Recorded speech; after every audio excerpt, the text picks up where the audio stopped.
All right. Good evening, everybody. I am very sorry for quite a late start by my standards. I am kind of recovering off of the broadcasts that I did on Monday, and I've also got I just have a bunch of stuff that I'm going through. It's a bit of a tough time at work right now. It was kind of calming out, and then everything blew up again. The other thing is, I really, really need to sneeze, and I tried to pause the broadcast, but then it didn't come. Hup. All right. Well, that's out of the way. So, we have a new update, and actually, there's also some news about Industries of Titan. So, we're probably going to have quite a bit to. Sorry. We're actually probably going to have quite a bit to go through at the start of this. And I think it's actually all really good and exciting news, but it's going to be. I'm going to need a couple minutes to get through it all. And then we will start a new playthrough of the game, and we will have fun. It's an order. All right. I can't remember. I think the music disables when I go off the screen, but at the very least we can watch the opening cinematic, and that'll give me a chance to sneeze the rest of my brains out, and we can get a proper start.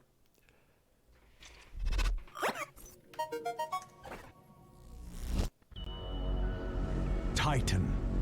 Everyone comes to Titan with a dream. Our moon is one of limitless wealth. There are ancient riches here for those with the strength to claim them.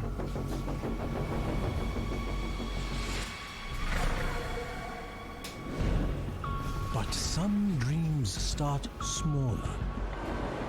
A better life, more dignity, more comfort.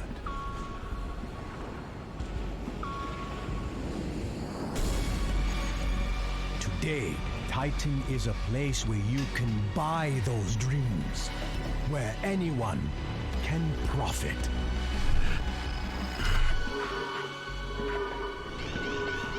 But it isn't easy.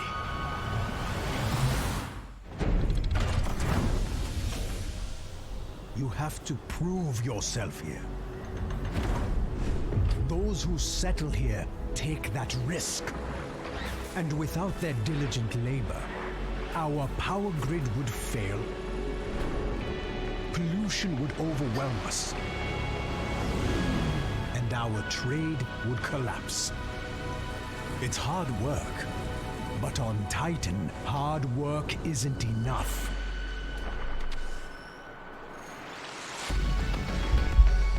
The bold, the strong, those are the people Titan rewards.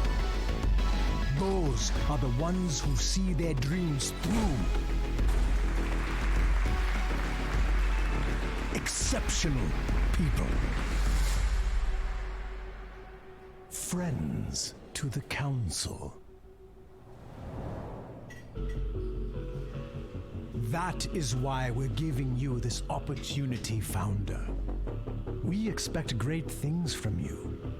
Make sure you live up to our expectations.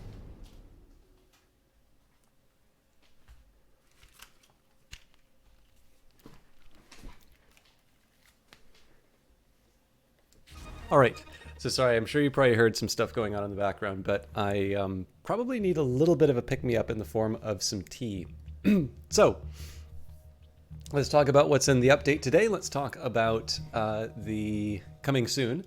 And some of you who have been watching this for a while will probably notice that there's a different planned future update. And so there's quite a bit to talk about in here. But let's just run through. It's obviously a little shorter here, so we can see why. So this basically backlog and optimization. So one of the things I just need to highlight when when you see something like this, you're like, oh man, this wasn't much of an update.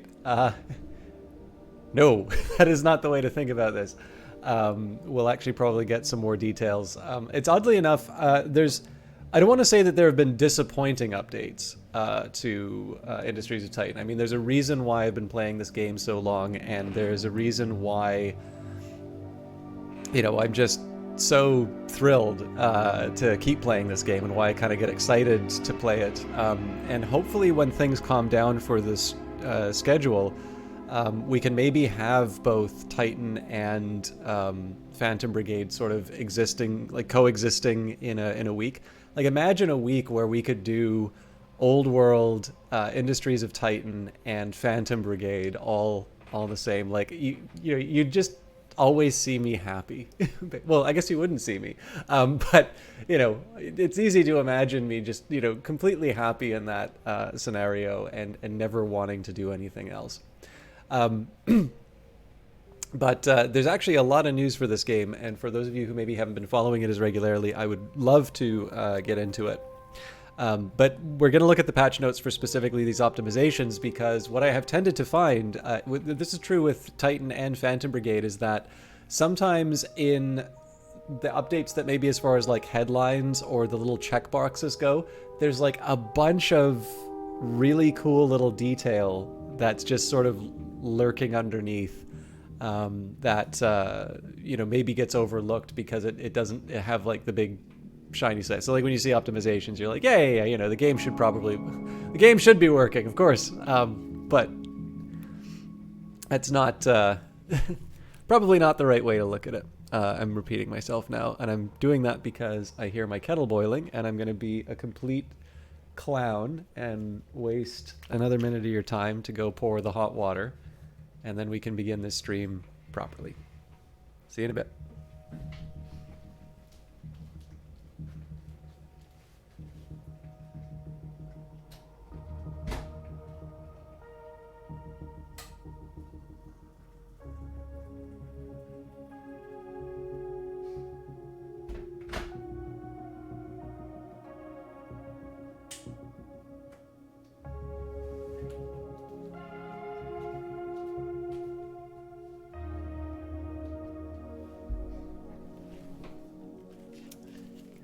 But yeah, so on the optimization side, what I was really just trying to do is justify the reason that even though it looks like there's not a lot here, we're definitely going to read the patch notes.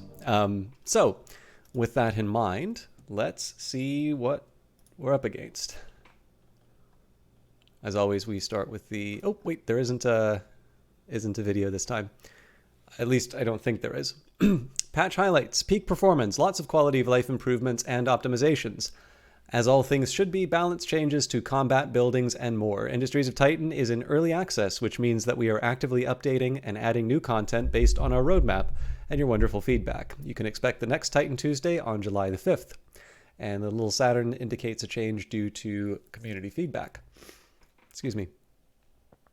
Significant performance improvements have been made to many of the game systems. This should create a much smoother gameplay experience for players with less powerful computers or very large cities. I should maybe make a note here. My computer's not really like great anymore. It was when I started streaming, but I haven't really upgraded it that much. So I'm still running an i7 6700K, which I think, to be honest, is still like, by the standards I see on a lot of games, is doing all right. But I'm pleased that I can have such an old processor. I guess it's like 5 generations old, and the game's running by. Now, I mean, again, that was, I think, a fairly good processor at the time. So I probably have a little bit more life in that thing. But it's definitely a not something I've, at least directly, I haven't noticed any drag. But I also think that somebody looking at my settings would say, you're not a less powerful computer in the grand scheme of things. I should maybe take a look at the system requirements at some point. Disabled error logging by default. As the game has become more stable, we no longer need to constantly log any background errors. This should result in a slight performance increase for players. If there are consistent issues in a save file, error logging can be enabled from the settings menu before submitting bug reports. Quality of life changes. Added a truck queue. Truck production can now be queued. As long as you have the credits, you can start queuing trucks in your transport hub once it's online. Oh, does this mean they've restored my ability to to short my employees with the construction of trucks. Lucky me if they have. I completely forgot to put my little timer on for my tea. I'll eyeball it. Updated the science bar tooltip to display the current research task and its progress bar. Move the legend in the tech web to the bottom of the screen. Holding down the increase or decrease dedicated workers button on the employee management panel will now continuously add or remove dedicated workers. Added a tooltip to the button for increasing storage space in the spaceport and council hall when the player cannot afford the upgrade. Added text to the full-time jobs list when it is empty to make it easier to tell when the list is open or collapsed. And existing processor modules will not display plug icons when placing a new module. All existing module plug icons will still be displayed when placing a processor. And then updated the rival selection button. More fire quality of life updates. Added a progress bar to buildings that are on fire. This bar will display the current fire intensity on the building and should make it easier to see which buildings need to be extinguished first. Added a warning notification when any building catches fire. This notification appears similar to the building under attack notification. Clicking the notification will center the camera on the first building to catch fire or return to city view when inside a building. The notification will tell you how many buildings are on fire and the current fire intensity of the first building to catch fire. I wonder if this is this is going to sound a little disrespectful, but I don't mean it this way. I wonder if this is a sort of an intermediate fix. Because when I sort of think about how these tools normally work, and again, I mean, just because it's been done previously doesn't necessarily mean that we need to keep redoing it. But I'd almost imagine that if you'd click on it once, it can take you to the first building that went on fire. And then if you keep clicking again, you'd almost imagine that it would sort of cycle through the fires in a queue.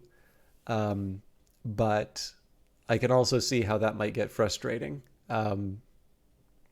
if you're not expecting it. So I'm curious if this will be the final form that it takes. VFX. Added VFX to trucks when they get upgraded in the science lab. Added VFX to operational air purifiers. Added new VFX to researching nodes when research efficiency techs are unlocked. Balance changes. Rebel ships have minus 20, 30, 40 HP for tier 1, 2, and 3 respectively. Rebel ships with Gatling guns are weighted as more difficult and should not show up in earlier waves as often, so that's a relief to me. Player ships have minus 20, 40, 60 HP for tier 1, 2, and 3 respectively. I suspect this is probably dealing with the length of combat in some cases. Building construction time is 30% faster for all buildings. Increased the time that it takes for an extinguished building to reignite, and added faster building repairs tech to the tech web. That's actually a really neat one. And that's a community one as well. Fixes. Fixed an issue with the codex entries that don't have a set image displaying the image of the last codex entry selected. Fixed an issue that caused the brightness to decrease in the city view after leaving combat view. Fixed damaged buildings losing damage texture if an upgrade is cancelled. Fixed livability stat on residential buildings not displaying unlivable when completely full of waste. Fixed an issue with discovered technology section of the tech web panel not being populated till at least one scientist was assigned. Fix a new game panel not disappearing after selecting the load option in the main menu. Fixed Quillbass's name not being localized in the new game menu. Fixed advisor call button not always being available in certain situations. Fixed incorrect mining rates being shown on isotope nodes targeted by mines after loading the game. Fixed saving and loading in shipyards not saving on the camera orientation. Fixed a rare issue that could cause citizens to become stuck on the corner of a spaceport while call to arms was active. Fix rival AI being able to complete some tutorial steps for the player. Oh, that's funny. Fix an issue that caused the rival AI's power grid to be visible in the fog of war when the power overlay was on. Fix an issue that could allow ships to instantly dock in the shipyards from anywhere on the map. Fix an issue that could cause Ciaro's third tutorial step to not complete if the ruin selected was an unactivated inert ruin. Fix an issue where the rival AI could unlock achievements for the player. Fix the newsletter sign-up, not accepting capital letters and email addresses. Fixed inability to unlock Quillbass's codex entry. Actually, so one thing that I think, hey, Nuxkime, how you doing? Yes, I should actually explain why I wasn't streaming on Monday. I'll cover that in a little bit. It's actually the reason why I'm still feeling kind of groggy and trying to catch up on everything. Oh, my tea is going to be really strong now. So I this clearly would not have happened, but I really like to imagine that the newsletter sign up, somebody had a capital letter and it didn't accept. So then they try again and it didn't accept. And then they did all capital letters because they were getting frustrated. And that was how we identified the bug. I say we, they identified the bug. Um, clearly just a flight of fancy. But this is random, but you just recently got into tea. So what tea are you drinking? Just a green tea. Oh God, what do they call it? There's a tea place in Canada called David's Tea, which I notice like nobody visits the stores, but every once in a while they will do really big sales on tea.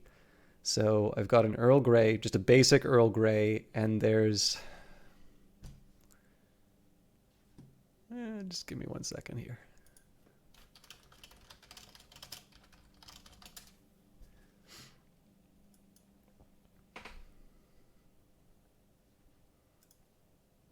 They're like very... So this place really likes doing these like scented and flavored teas, which are really not my thing.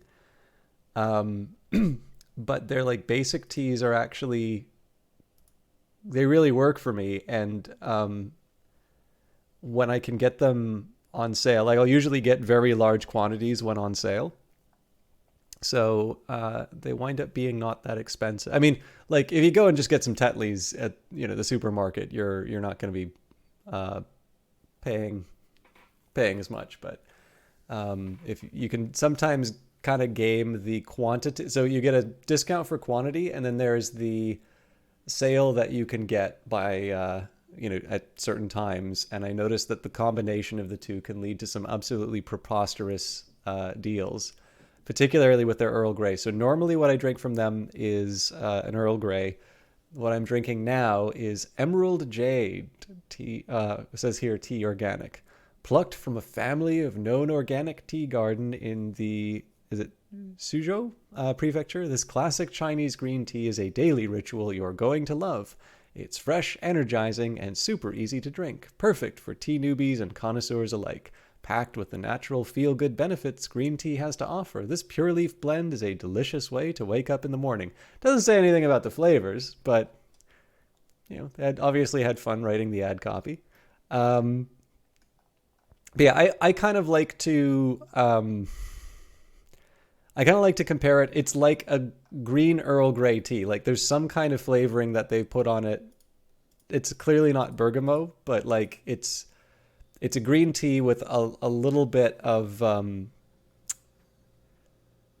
it's weird to say bitterness, but I guess it kind of is. And I don't know, it's nice to have every once in a while. Again, I usually stick with black teas, so like a Irish breakfast or Earl Grey or something like that. But every once in a while I'll hop out. Anyways, my apologies to non-tea drinkers. I realize that must not be the most exciting conversation, but I am glad you asked, because normally I just get shamed for not drinking coffee. What do you like drinking, Noxcam? All right. Fixed the inability to unlock Quillbass's codex entry. Fixed an issue that could cause some employees to get stuck after using the dismantle all on a ship. Fixed an issue where buildings that were being upgraded were still visible and selectable through the fog of war when command range was lost. Click the check mark. Fix the checkmark icon on the science lab not being scaled correctly. Fix the ship's information panel not displaying the correct amount of fuel generated. Fixed a pathfinding issue in ships that could occur when a device was cancelled before it finished building. Fixed priority flags for buildings under construction, upgrading, disappearing after saving and loading. Fixed an issue where FPS could drop when keeping a resource patch selected while an employee extracts it. I wonder what would cause that. Fix an issue where the power overlay legend would get toggled when turning a pylon on or off.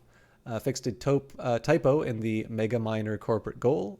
Fixed the close button on the roadmap panel not being aligned over the top right corner. Fixed the no connected output module flag being cleared if a waste module was attached to a processor without an output module. Fixed Zethane ruins that have not been activated showing different emission levels during Zethane emission weather events. And fixed rare crash that would occur when a ship tries to attack a building that is already destroyed.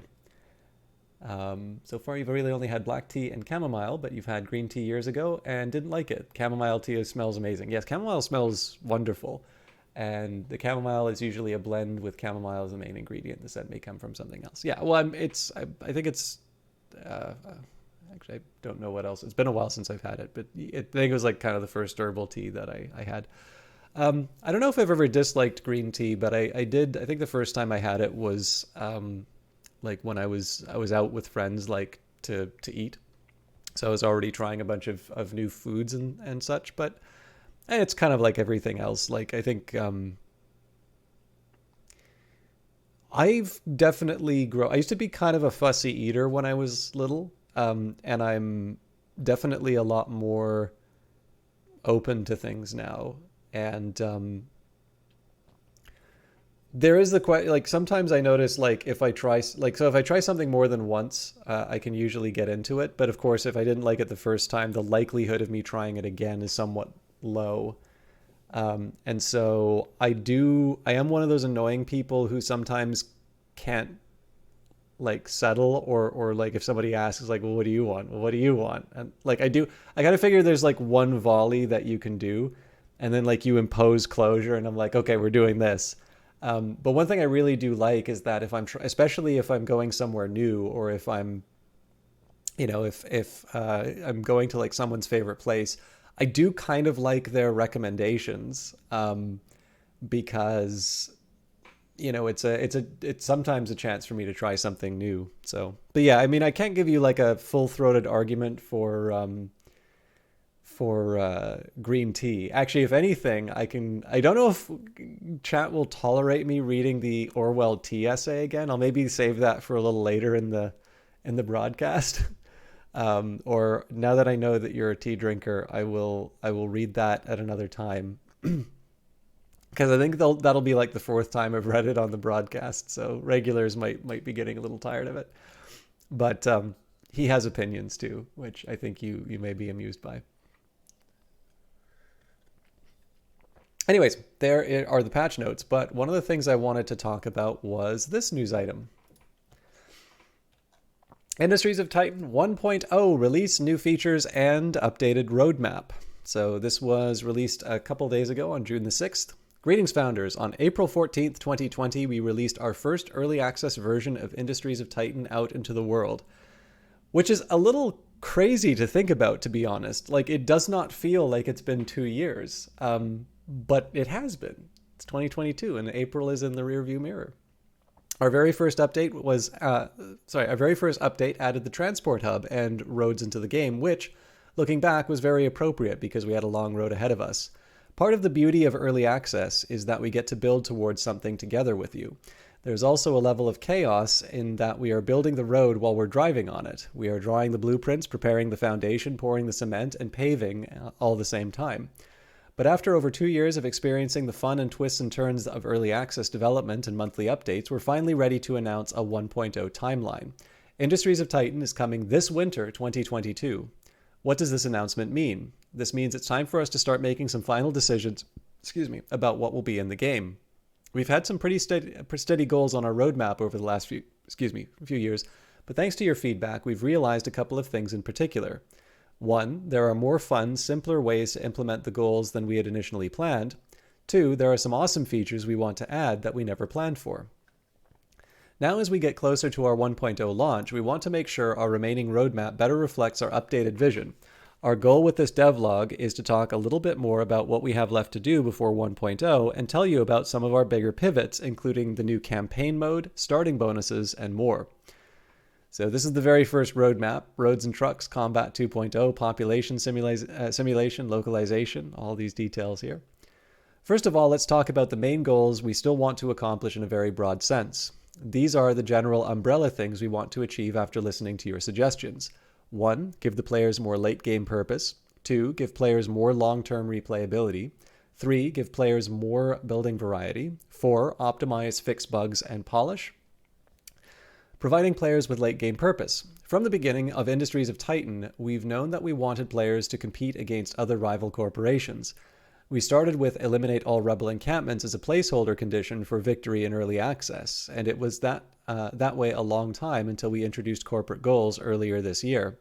This was expanded upon even further in our last update, which introduced rival corporations to compete against. We will continue to iterate on both corporate goals and rivals by adding new corporate goals, iterating on how corporate goals are achieved and unlocked, and adding new rivals with different playstyles. A final piece of the puzzle is campaign mode, which is really interesting because this had come up before and I think had been ruled out. First, look at the new campaign map selection screen. Campaign mode is one of those weird suggestions that when it was first requested by people early on in development, we weren't sure it was something we wanted to do. But the more suggestions we received, the more we realized that campaign mode would be able to accomplish many of our objectives around player purpose. Campaigns will help give players more concrete goals than just expand forever. It will also introduce unique challenges per playthrough, which will require players to try out different tactics. That brings us to our next goal. I have a couple things I can say about this incidentally, but long-term replayability. We learned by chatting with you throughout early access that replayability is very important to you, which is great because replayability has been a goal from at the forefront of Titan's development since its inception. We keep replayability in mind at each step, encouraging people to try new strategies. At this point, because replayability is such an important factor for us, a lot of key features in replayabilities, map type, corporate goals, tech web, etc., are already in the game. Our plan is to add to and iterate on these features. There's one aspect of corporate goals that we haven't discussed yet, though, and that's starting bonuses. So first look at the starting bonuses screen, still a work in progress. Military buildings are immune to fire, but cost more credits to repair. Council, generate credits whenever a citizen dies, but citizens make less credits. Economic, generate more credits the higher HP your citizens have, but generate lower credits the lower HP they have. And industrial, creating an employee no longer requires a citizen, but it generates 3 times as much waste. I like these images for it as well, but these are definitely fun ideas. I'm a little less thrilled about military, but the almost like the flywheel of economic, the brutality of council, but even just this idea of almost like the purely mechanized enterprise is actually kind of neat too. So I'm sure I'll find something new with military. It's just the military buildings only being immune to fire.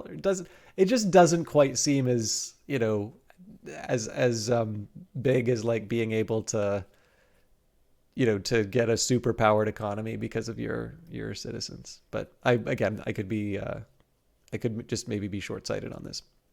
Starting bonuses are powerful traits that you can choose at the start of each campaign. At the start of each campaign mission or scenario that will give you a unique advantage for your playthrough. Previously, when you started the game, you were asked to select a faction to play as. Our original intention was to provide players with a number of different factions to choose from that would each have their own strengths, be it military, economic, political, or otherwise. When we introduced corporate goals, we realized those goals provided enough incentive to play differently. Starting bonuses are almost exactly what we wanted to do with factions, except that we can provide many more unique variations of starting bonuses than we can implement with different factions. So in this case, I'm taking it by implication that the factions are not in the game anymore, and that the weird vampire people are going to have to show up in another form. Sorry, I'm tied up in my cords.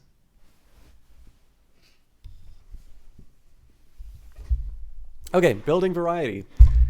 An important factor in Titan's design is that we wanted all buildings and devices in the game to have a specific functional purpose. Nothing is purely aesthetic. That said, we know that people want more buildings for their cities. With that in mind, here are several more buildings that you can look forward to that will make your city more robust. Hospitals, parks. We've also listened to feedback on buildings in the tech web. Currently, non-essential buildings are locked behind research. However, because of your feedback, and because we've also added a lot of new technology since the tech web was launched, we'll be taking buildings out of the tech web so that you can unlock the council obelisk, energy storage, fuel storage, air purifier, and industrial fan buildings with credits at any time during your playthrough. I wonder if they'll get a higher cost as a result. Optimization, bug fixes, and quality of life improvements. To say Titan has a lot of moving parts is an understatement. This game has to keep track of all your citizens, your employees, their jobs, and priorities. Zethane levels, pollution, credits, resources, incoming migrant ships, rebel attacks. You get the idea. With the most recent update, the game not only has to keep track of all of this for you, but your rival opponents as well. It can be pretty intensive on some computers, so we want to make sure that we take the appropriate amount of time to address this before adding more. You can look forward to many optimizations in the upcoming June Titan Tuesday. This is a really great image here, so credit to Satoru. There are also always quality of life features that can be added. For example, things like tutorial prompts or clicking through the Rebel Attack banner to take you to the building being attacked have long been requested features that we would like to get to soon. Trimming the roadmap. Lastly, while the vast majority of our roadmap will be in the 1.0 version of Industries of Titan, there are a couple of things that we've had to trim, and we want to address that. With 1.0 coming in November, we've rank stacked our new and remaining features against the time we have left and have decided to cut these two features, Hunger and Farms and Liquids and Clubs. We believe among our remaining features, these two items bring the least amount of depth, and by trimming these, we can spend more time and effort on the features you care about the most. We are also still revising combat to try and address feedback on the combat system. In summary, Industries of Titan 1.0 is coming this winter, so we wanted to share an updated roadmap with you. We'll continue to iterate on corporate goals, rivals, the tech web, buildings, parks and hospitals. We added a few big new features to the roadmap, campaign mode and starting bonuses, and we've trimmed two things from our roadmap, Hunger and Farms, Liquids and Clubs. When you work for years on a single project, you learn a lot along the way. Game development is no different. Whether it's processes, design, or even communication, you learn that just as many things don't go according to plan as they do. It's important to be adaptable. So once again, thank you for being part of this long, wild road trip of a game with us, and helping us shape the 1.0 version of Industries of Titan, which we're excited to bring you this winter. On that note, here is our updated roadmap list, which of course we brought up in the screen before. We'll meet you next time, Founder, Maddie, and the Brace Yourself Games team. So I like this update. There's obviously a couple things that I'm slightly disappointed to see go. So like obviously for me, the more like weird things to kind of go and like twist and mess with in terms of things like Hunger and Liquids, Farms and Clubs, which again, it was sort of, they had the slash, so I think they were both related to each other. Like obviously, you know, you never want to hear that you're not getting something, I guess is maybe the best way that I can put it. But one, first of all, I don't know what the hospitals and the parks are going to be bringing. And more importantly, I think that like Write-Up does a very good job of explaining why those are being trimmed back in favor of adding new and interesting things. And one thing that actually really interests me is this idea of campaign mode. Because I don't know how closely aligned these will be, but one game I really enjoy is Off-World Trading Company, which again, when you think of an economic RTS, you would not necessarily associate that with, you wouldn't necessarily associate it with, you know, a campaign mode, right? You just think, okay, well, I can, you know, sit down and just, I'm trying to think of the right way to put it, but like, you know, I can enjoy it on its own, you know, its own terms as an RTS. Like, you know, you just, RTS games, you tend not to associate it with its campaign mode other than it being a way to throw you in some different maps. But Off-World Trading Company, I think, did a good job of it. I don't know if that's going to be a point of... I don't know if that's going to be the... I think I should delete playthroughs, not... I don't know if that's going to be the direction that Industries of Titan takes it, but needless to say, I'm intrigued, and we'll see where it goes. There is one thing I'll also mention too. So I don't know how Brace Yourself does this, but there is something that I've learned about early access from other developers, and that is that some games will have a challenge where because when they do early access, that there's a large number of people who will play the game early on, and they will give feedback, and slowly over time that feedback gets tailored towards people who are veterans, people who understand the game very well, and without sort of a an influx of new players, which I feel like Industries of Titan has been getting. Like I feel like there are new players coming in, and that they're talking in the Discord and such. But basically, one of the drawbacks is that sometimes a game can be tailored to veterans, and then when the new game. Sorry for the creaky chair. I'm trying to bring harmony in the setup, and it's really loud. Okay, but basically, I've heard from a couple of people who've done early access that they liked the experience. They would not change it. But one of the things that they needed to guard against was the idea of only getting the feedback from people who are very familiar with the game. And the reason why I highlight that is that, and this is also not a bad time for me to get the disclaimer out of the way, I have been given a key for this game from Brace Yourself Games. I'm obviously a very big fan of them. They're a Canadian developer. They're based in Vancouver, which is a city I have a tremendous love for. And I like this game a lot, and as always, it's good to disclose those interests in that. But I would say to a certain extent, when it comes to early access, I think there's a few different people who react to early access. I think there are some people who like getting in really early and having that role in shaping the game, or just trying something really experimental, knowing that at the end it's going to be potentially different, and just to have the process of seeing this thing grow. And there's also some people who don't do early access because it is they don't want to be disappointed, that there may be something that they like, and that it may change. And then I also think there's the worry about fatigue, that you get too familiar with a game and that it moves like basically that you're worn out of the game, so that by the time that 1.0 comes by, you just don't feel the excitement that you did when you first played. And so some people have a preference. I think there is a fairly clear preference for full release games, at least among some of the people who kind of stop by. I think I've gotten a lot of feedback on some games where it's like, this looks really interesting and I'm putting on my wish list, but I'm not picking it up until it's released, which I think is fair. But I will maybe say that for those of you who are maybe worried about fatigue, or maybe worried about the game radically changing, there's still time, right? Like, November's in one sense quite far away, but in another sense, like, there are still a few updates coming up, right? So we've got the June update now. So what is it? July, August, September, and then October. So, four updates, I guess, it comes down to. I'm sure, I'm sure, everybody on the production side is screaming and looking at the fire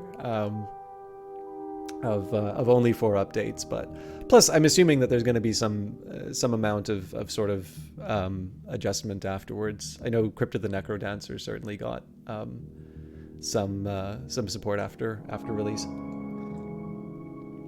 But basically, what I'm going to try and advocate for here is that I hear less often people kind of treat early access as a switch, and I don't necessarily think that's a wrong way of looking at it, right? It's like, yeah, I'll play the game when it's done.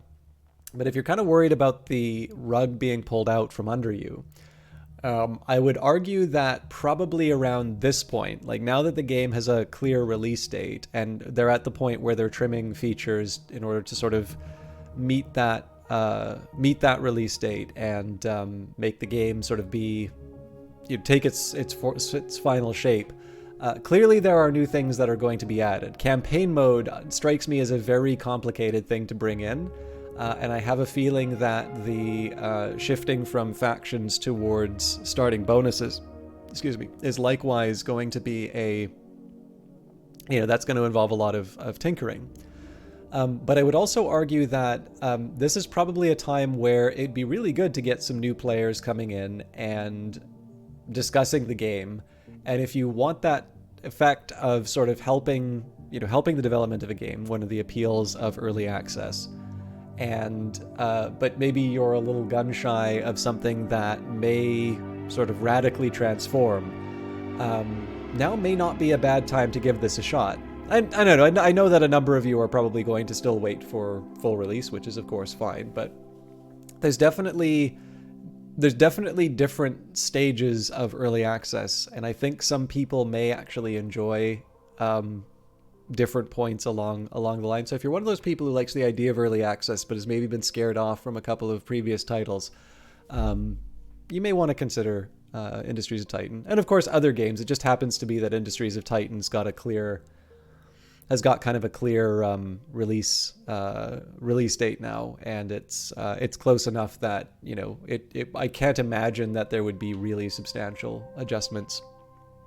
In the sense of you get one thing, expecting one thing, and then it transforms into something else. So anyways, something to think about. Let's jump into the game. I really want to do more timed contracts on stream at some point, but I am going to do the standard play. And the main reason for that is I know I don't always get as much time in this game as I would normally like. So let's do just a normal difficulty, endless. I will try and ratchet up the difficulty. I deleted my save too soon. I can't remember what I did previously, but let's just jump into a standard contract. We'll make as much progress as we can, and I will mess around with parameters in the next maybe the next few campaigns. Select your rivals. Rivals will build cities not far from your HQ. Like you, they will generate pollution, buy land, extract ruins, and consume resources. Each rival has their own personality and goals to contend with. So right now we are up against Quilbass. More rivals coming in early access. Later on, the council will also allow you and your rival to engage in combat. Oh, I did not realize that we would have more than one rival on a map. Quilbass, corporation goal, enterprising employer, personality pacifist, faction landfaller. A cosmopolitan sort of fellow, Quill's early life was one in motion, moving from colony to colony, never staying in one place for too long. Throughout his travels, he learned the value of community and people, and carried them into his business ventures. Eventually, he chose Titan as the home for his startup, with hopes of improving life on the infamous moon. But Titan is no place for an idealist, as he soon found out. Nowadays, one can find Quill holed up in his office or drinking alone at a bar, watching the goings-on outside his window with a frown. According to an inside source, there is a one-way ticket off Titan tucked away somewhere in his desk, waiting for the day that Titan's brutality becomes too much for Quill's ideals to withstand. So, lots of options. At some point I should also try a map seed and play around with custom location, but we've got the standard investment, normal resources, rocks, lakes, crevices, rebel camps, all weather, mostly rain.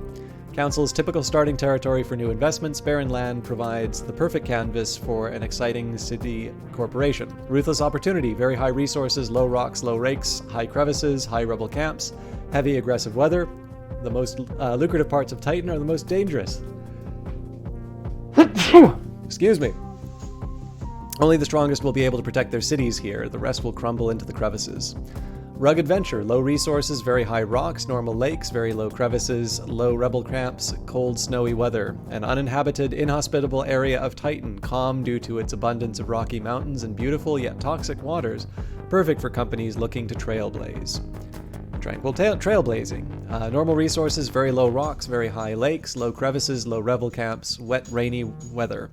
This lake-rich area has resulted in few places for rebel camps to spring up, excellent for companies who aren't cut out for cutthroat combat. And chemical enterprise. Normal resources, very low rocks, no lakes, very high crevices, high rebel camps, and dry, arid weather. The Zethane-rich land could prove a boon to an enterprising founder, especially for corporations with high energy requirements.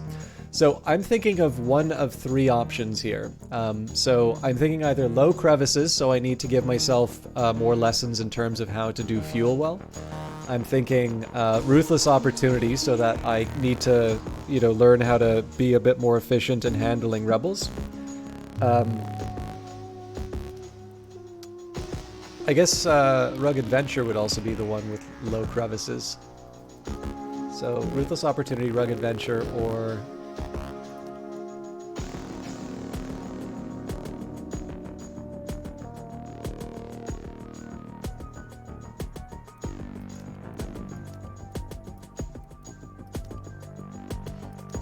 Let's try Ruthless Opportunity. Alright, and here is the birth of Rosso Solutions. We'll skip over tutorials. I think in the next couple of playthroughs I will want to do the tutorials again, just as it gets closer to release. But for now we will launch the ship and bring things closer.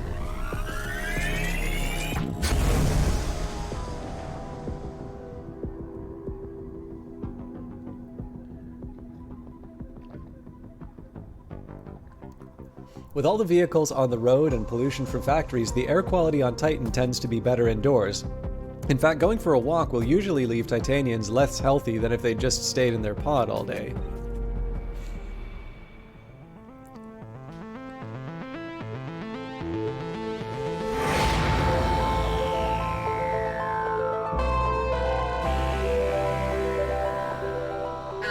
Founder, the Council is glad to see you. We have significant investments riding on your success. I hope you'll live up to our expectations.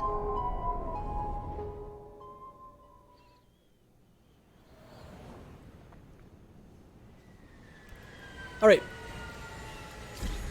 Right, I forgot we start in the corners now. So we'll do our usual trick. We will grab a few of these ruins. We'll investigate, but I'll also adjust the order a little bit. So in this case, I normally like putting ruin... So I like the way that the ruins work, but I'm going to put survey down below salvage and extract. And the reason I do this is just being able to get the resources out of the ruins. I normally like having the workers be immediately responsive to that, so that they can just kind of go back to their default of checking out ruins when they have an opportunity. And I know I normally do like a ring, but I don't normally claim new tiles right away, so. Oop. Oh, I should also explain, I'm doing the survey button so I'm hitting V instead of the survey button. It's just a little bit faster as a hotkey. And it did occur to me, Noxkaim, if you're still around, I didn't explain why it's been a while. So on Monday, I was invited to broadcast on Steam.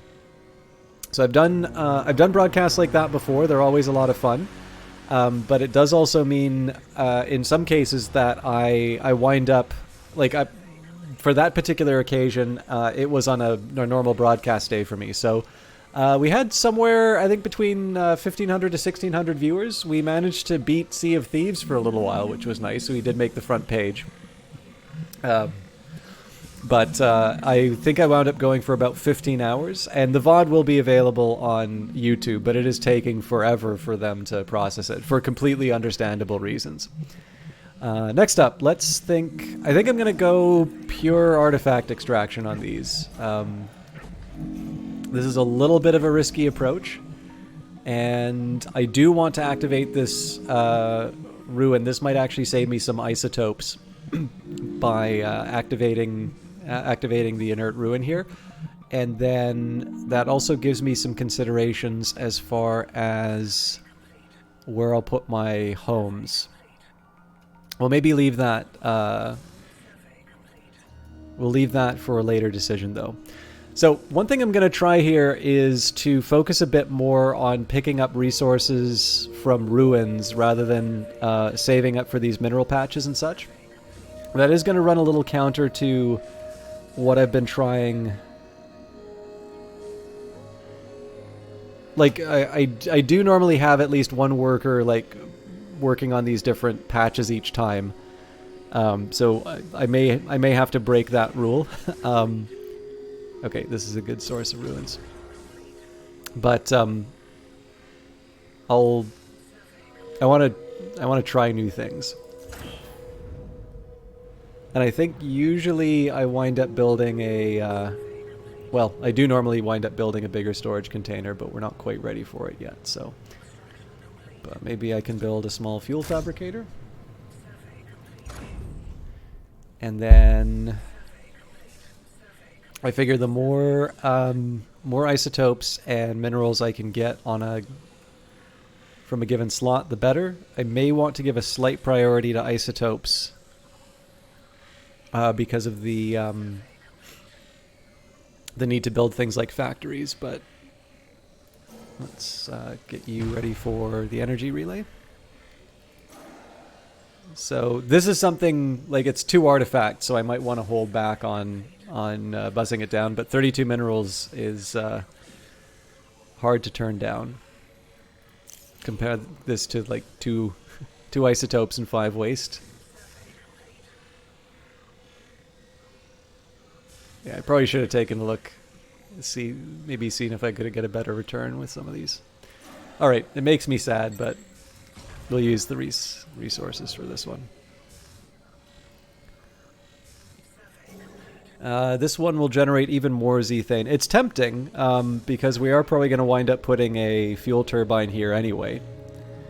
But maybe I'm not quite at the point where I want to be spending artifacts on this.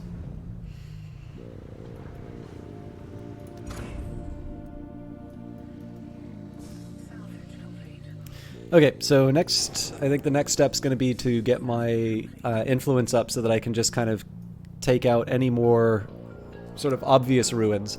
What I mean by obvious ruins are ones which will only give me sort of minerals and isotopes. The other thing I want to be thinking about is what are my overall goals in terms of construction. So the fact that I've got a relay here sort of already gives me some indicators in where I want to put things. But like, what buildings do I want to build right away? Like, what kinds of improvements am I going to be pursuing with this corporate? One great example, for instance, would be, okay, so if I build a factory here, that's fine, but clearly I can't build a residential area here because the residential area would need,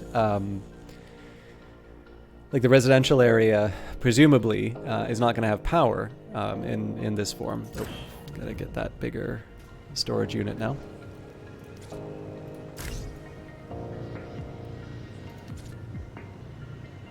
I never get this right.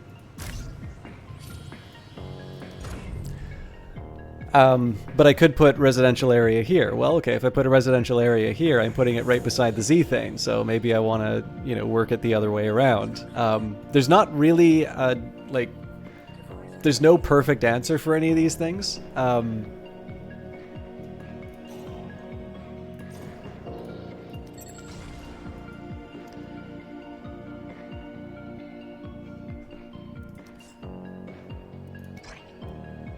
Let's get the spaceport. I'm gonna need more artifacts for the council. That'll get me my 2 in a couple turns.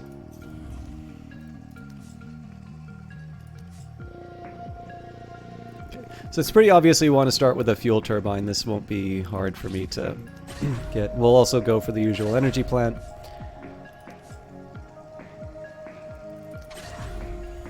And with my remaining 1,000, I'm actually kind of tempted to build a mine, but that is going to mean that I need the smokestack sooner than when I would normally build it.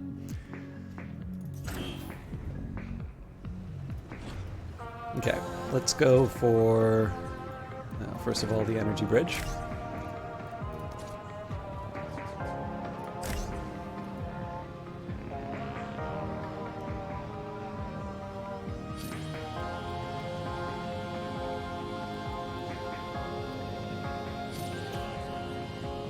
Just trying to think of what I would want my next steps to be. I think we'll just let this, I think we'll let this thing, we'll let it do its thing over here. Let's start thinking about getting the production underway. And I actually want 2 things. So I don't just want production for I don't just want to get like the refining down. I also want to get the like the paid jobs down. So I'm still going to build a factory for refining first, but I also I want to follow up with the residential immediately. So I think production will go either here or here. Residential will go here. So I guess this would mean I'd have to put the defense turret here if I choose to do that. I should definitely be thinking this stuff through.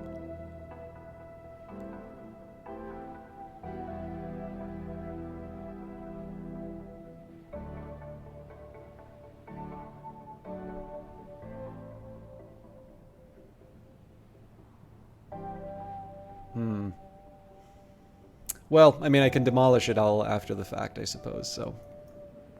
But yeah, we'll do... yeah, we can put production down here. But of course, we don't have the factory yet. My workers are currently picking up all of the minerals. Okay. As I was sort of working on before, I want to prioritize any ruins which have resources that I need. So in this case, we'll use the 20 to grab the minerals and isotopes from here. The idea is that this is supposed to be sort of the foundation for my beginning buildings. So we'll start with production. Once the starting buildings are down, the real key is going to be getting the refining underway. But because I'm not generating credits and because I'm going to need to produce, basically I'm going to need to produce, earn my way to a smokestack. It's a slightly higher priority to get the migrants up and running. It's actually why I spent the red artifacts on the spaceport. So we'll deal with this first. Actually, sorry, just thinking. So it's going to cost us 2 here for. Okay, so it's about 6. Yeah, we can.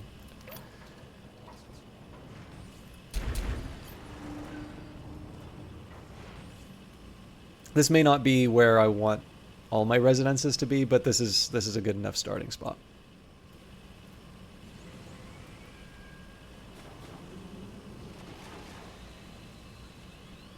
In fact, one thing I may want to consider as an overall strategy would be in future, I demolish everything surrounding the headquarters so that I can get the resources back and I can do more ideal placements. So if it's not obvious here, there's 2, well, it wouldn't be obvious to a new player, but basically you could do single buildings, which are a little bit more defensible, or you could do combined buildings, which are a bit more efficient. Generally for factories, I've got like a design I really like using for these factories that is sort of built around combined. I generally have a preference for combining, and I feel like some of the changes that have been introduced into the game as far as how many workers certain things cost you, I feel like there is a stronger advantage to having combined buildings in the current form. On the other hand, it is also fair to say I don't play the game on the absolute hardest difficulties, and so there may be some subtleties that I'm missing in terms of the relative merits of different approaches. For the time being, though, we're going to combine and get a... This is going to... Basically, this factory is going to be about production. This factory is going to be about... this factory is going to be about residences. Actually, the more I think about it, the more I kind of want to demolish. Yeah. This is a bit of a waste of time, but you get your resources back. So I'm going to dismantle this just so that we can get the upgraded isotopes. It occurred to me that we're probably going to be short of those. That may have some problems with I may have some problems with my storage, but I'll work with it when the time comes. I feel like a bit of a clown doing that, but I should just acknowledge my mistake and move on as quickly as I can.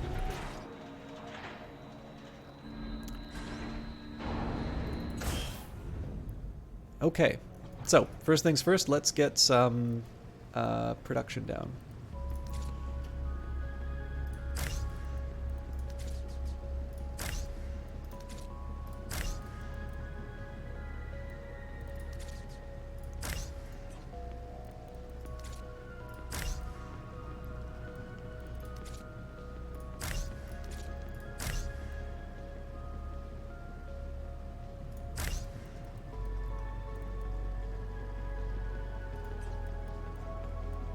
So most of this is going to wind up demolished at some point. But I'm okay sort of getting the foundations down like this.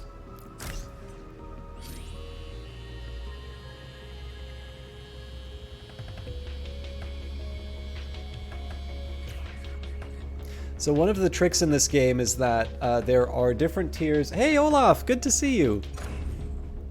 I know oh, heat wave. I know you wanted to know about the Steam broadcasts previously. I didn't directly ping you, but hopefully you got to see the tweet on Monday. If not, I apologize. There was another Steam broadcast, and it was one that went very well. Actually, Ari got to show up for a little while, but as I like reminding people, I don't take attendance, and I wanted to at least acknowledge that if it was something you wanted to see, I wasn't as proactive in. Well, I mean, the tweet is an improvement over previous runs, but I know people didn't have as much of a chance to see it if they'd wanted. So my apologies if I was sort of below expectations in terms of information. Oh, I'm sorry, Olaf. But yeah, so I got a chance to do another Steam broadcast, which I had a good time with, but I'm sorry. I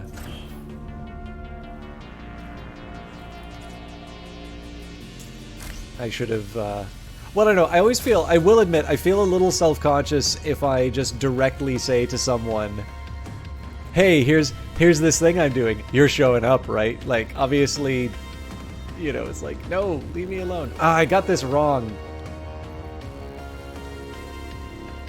Sorry, I'm gonna switch it around. You know what? Let's not switch it around yet. I can switch it around and use higher level resources.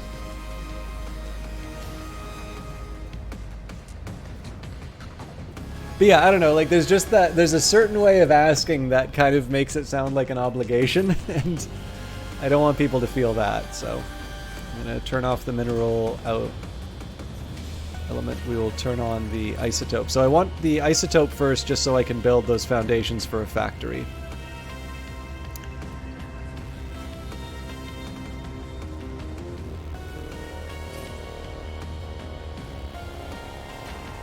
So maybe if I turn off the output, it'll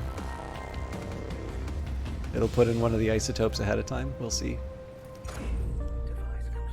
Okay, well, we got the extra power anyway, so. Anyway, I hope you're doing well, Olaf. It's always wonderful to see your name in chat. I don't know if you heard, but Industries of Titan now has a release month, so the full version will be coming out in November. I'm looking forward to it. I know that will come as a huge shock to people that I'm very excited for the new,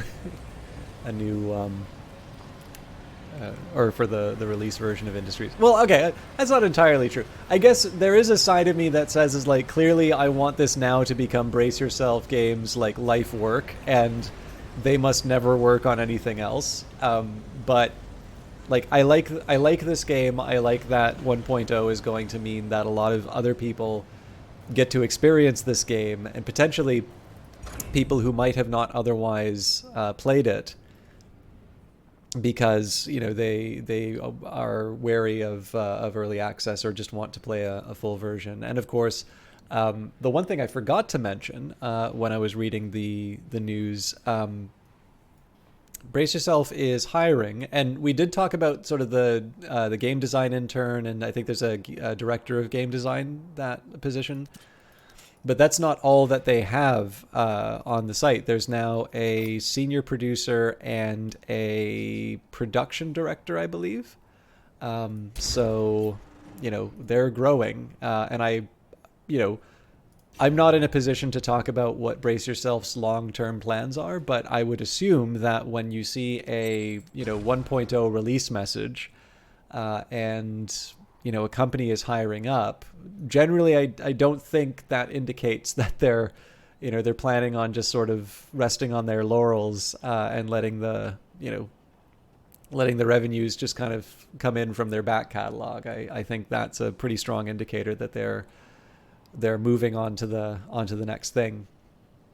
There's also some indicators just based on people's job titles changing on Twitter, but it's probably better not. Like, I realize there is a genre of like content creation where like people will speculate and like they'll look at LinkedIn and they'll look at like I don't know, like who's following who on Twitter and things like that. Oop. Hey there, Founder. I just got back from a planning meeting, and boy, I got some stories to tell you. Apparently, in other cities, kids are daring each other to eat things out of the waste receptacles. I think 3 kids have died so far. All the waste on this moon is basically poison. Here on Titan, we don't have to store poisonous waste in secure facilities. If kids want to eat it, well, nobody's stopping them. This isn't even the worst teen thing I've heard about. You know, a few years back, kids were trying to climb up on landing pads during spacecraft landings. Well, and then there's that classic ruin spelunking thing they do. That's very often fatal. The worst part is, most of these kids don't even have hospital rights here on Titan. So if they get Hospital sick, rights? they're done for. I'm glad my grandkids are back on Earth. The worst trouble you can get up to on Earth is, wow, probably cybercrime. Cybercrime or graffiti, probably, or maybe identity theft. I don't know what kids do these days. Vern. So I'm dismantling these items just so I can get a little bit more mileage out of the individual resources. So So basically, I talked about this earlier. When you build when you start with, you can start with tier 1 minerals, which are essentially the things you pick up off the ground. And in this case, a processor, an input module, will cost me 5 tier 1 units. But when I refine it into a tier 2 is worth 5 construction units, which means that I can take those 4 tier 1s. So there's like 4 tier 1s left that can be turned into tier 2. And so basically the net is that I get 20 construction units worth of sort of material to work with in the long run, like once everything's sort of been upgraded and processed and so on and so forth. So it's a little costly to do. Like obviously here I'm sort of putting some disruptions into the overall system. I'm just kind of ripping the band-aid off at this point. I guess I can't demolish the waste module without consequences. So yeah, this was maybe a little more aggressive than what I would normally want to do, but it also occurred to me I'm going to need a lot more power, so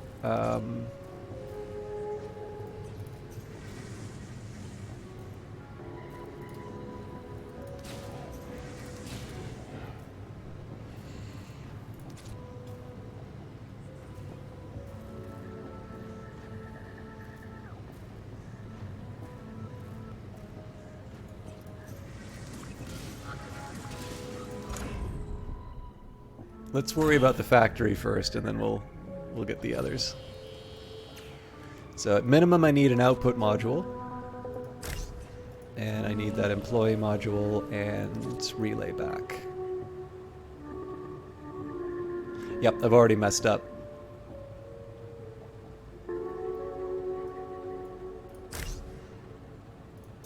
And then I don't have enough for the I don't have enough for the energy bridge.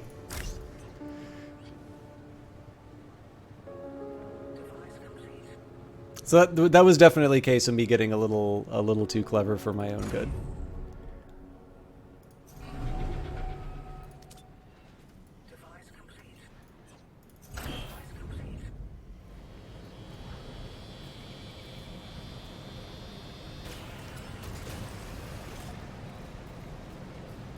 So we'll let this sort of resolve itself. I will eventually demolish this storage container for its minerals. This one I think is already a tier 2. But I'll maybe chill out a little bit so that I can actually get some more tier 2s to kick around. And then I do want to get some more power so that I can I can get this residential area up and running. So I think there's going to be two things. Excuse me. There's going to be two big things that I focus on. One, I want to start getting some more power built here. So the way that this normally works is I'll start sort of tier 2 refining. And when I do dedicated factories, these sort of wind up being, like, there winds up being 2 streams. I don't quite have the employees for it, but we will eventually head to that ideal.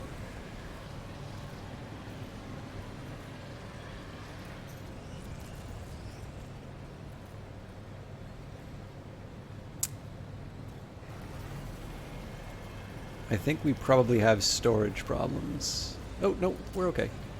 We're getting close to the edge, but... Okay, so now I can dismantle this one. But yeah, I'll kind of get the boundaries of the existing system, and then we can start putting some more energy and waste and all of that, just to make sure that we don't wind up with the garbage carpet that we normally do.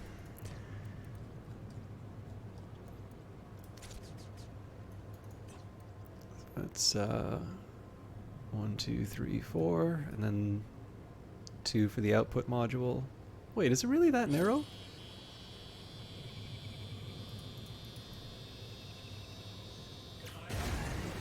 Yeah, it would have to be.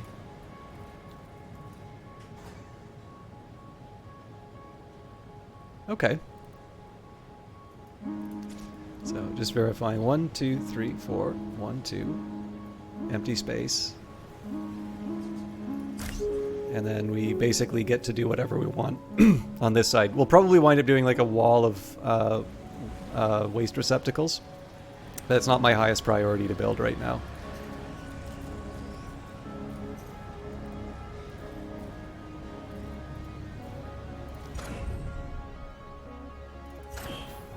Okay, so let's get... I'm going to just take advantage of whatever resources I can get my hands on right now. So we can't stick a...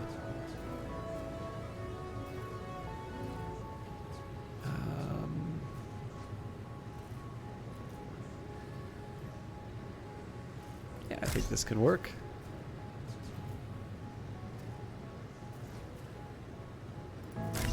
Again, I'm using up all my... Oh, but we don't have the fuel for it. Well, that's fine. We'll get there.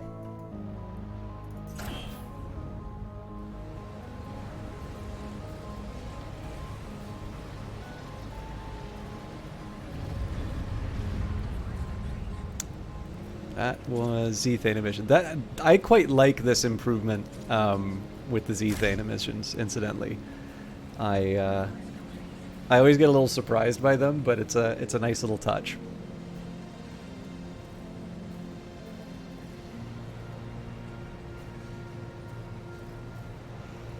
I'm gonna go back down to the tier 2 for a while and just get set up with some isotopes.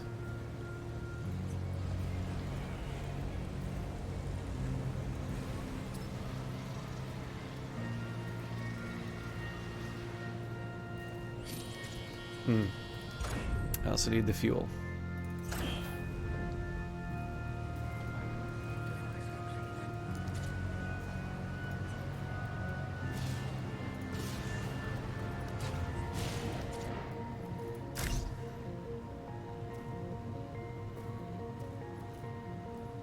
I'm not sure if this is exactly where I wanted to put it, but I guess I can switch around like this.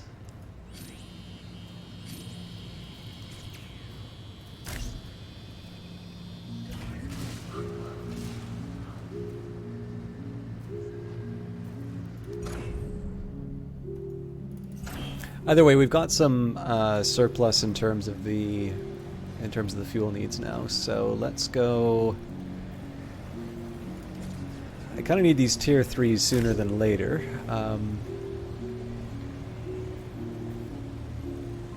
Yeah, we'll build towards it all, and then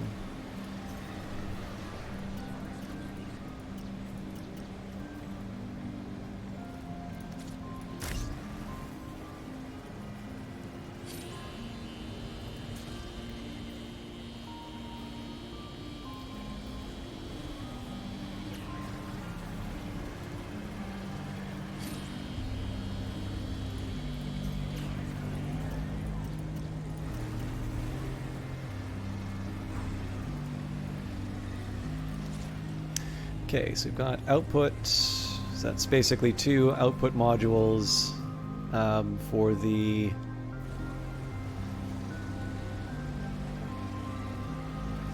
This always feels wrong when I have the gap.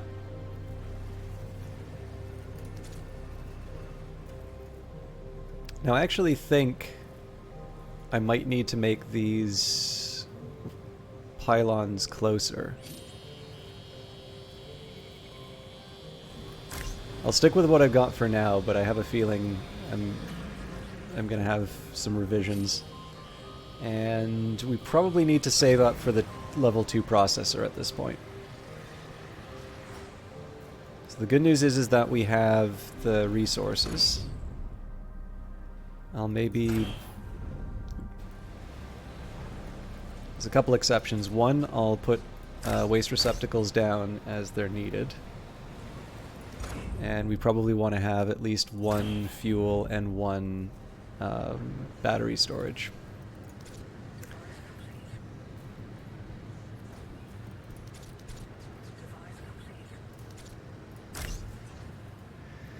And fuel...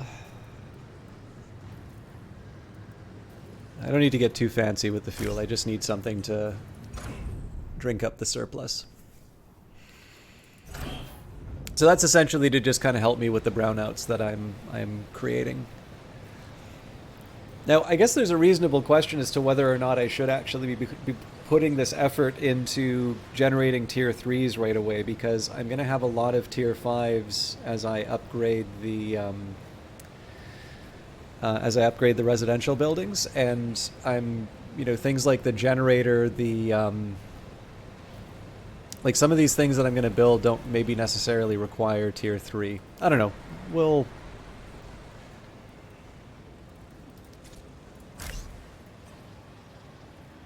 I think I'm going to build it just so I can have it, but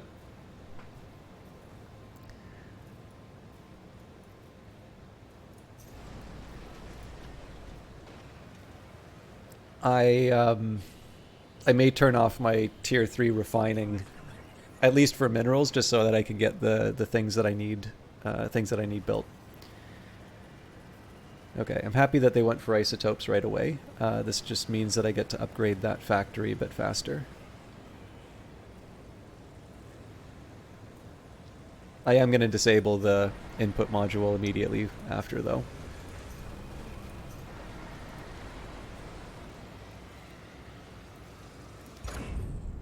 So the reason I'm doing this is just so that I can double up the factory. Now we've got 57 influence kind of kicking around that's not really being used. So let's take a minute here and just see.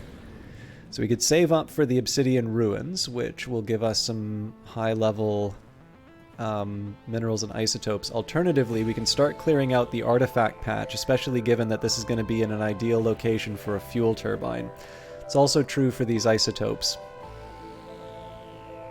Actually... Yeah, I'm probably gonna wind up fighting for... Okay, so which has a higher zethane level? 3461 versus 3544. Okay, so we actually want to work these isotopes patches more. Still probably want to enable this ruin, but...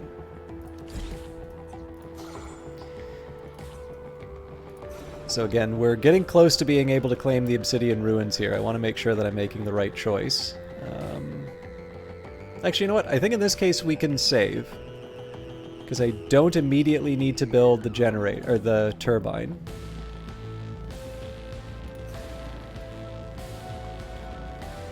Like, there's a temptation to just claim the little one here, but we've actually we've saved up to be able to get these ruins here. So yeah, I might be making the wrong decision, but I'm going to stick with the wrong decision.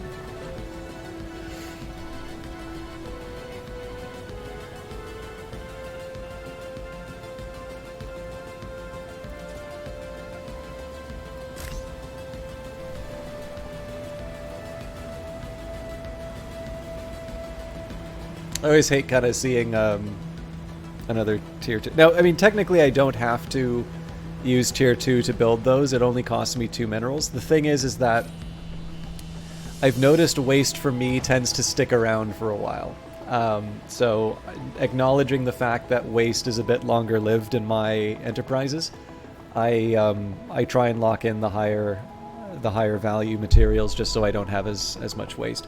I do also want to keep an eye on the rebel threat level because we can't defend ourselves, and I'm not at a point where I'm building tier 3 minerals, and so I'm potentially going to get hit by I'm going to get hit hard by the rebels and not have any ships to scramble.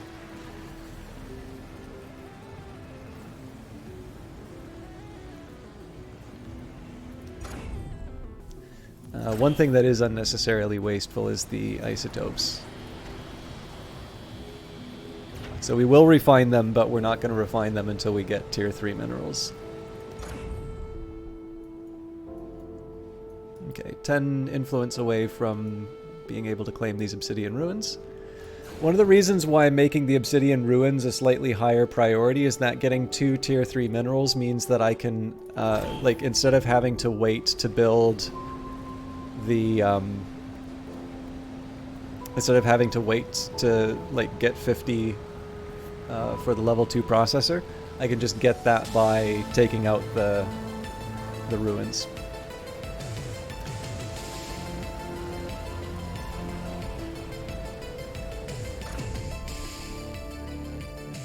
Merry Christmas, everyone. Should take a look at what my goals are. So again, this is different from how the game used to be. This is one of the things that they talked about in the essay about the 1.0 release. So right now, so you actually only need to. It turns out you only need to achieve one of these. So you can do political powerhouse, enterprising employer, or martial mastery. Although I think there are achievements and sort of related, attaboys for doing more than one. So in this case right now, the goals that we know we can achieve in order to win would be retaining 900 citizens, destroying 5 rebel HQs, owning 500,000 credits, maintaining 20 activated inert ruins, and owning 150 influence. Now you'll notice all but one of these are variable. So, I can be richer than Croesus at, period T, but in period T point +1, I can have 0 credits, and I've not satisfied that condition, and so the danger that you can run into with some of these is that you pursue one goal, so you're effective at achieving a particular goal, but you're pursuing a second one, and through the pursuit of that second one, you neglect one of your others. So a really good example would be the inert ruins, because I remember the rebels were really good at destroying those in a playthrough that I did. And I'm slightly tempted to try and go for 900 citizens. Again, getting really big enterprises has always been a bit of a challenge for me because of the way that I play. But we'll try and see where the game takes us. I know my big goal right now is just to get a shipyard down. And we are very, very close to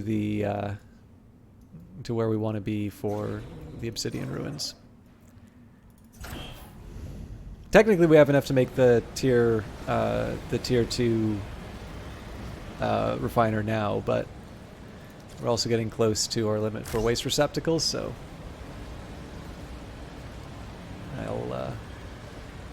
I'll bite the bullet and work with what I've got here.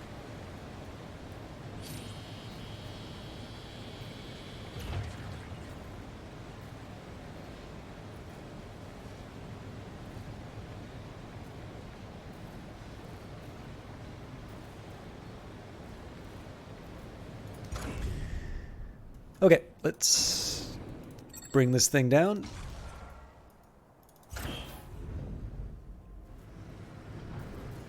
So the eventual plan for this is going to be to pull out these fuel fabricators, replace them with one large one.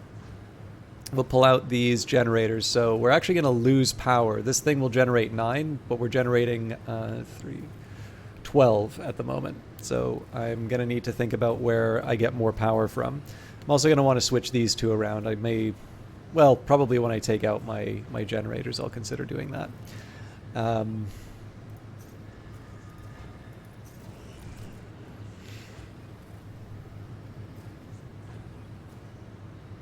You know what, we can do that now.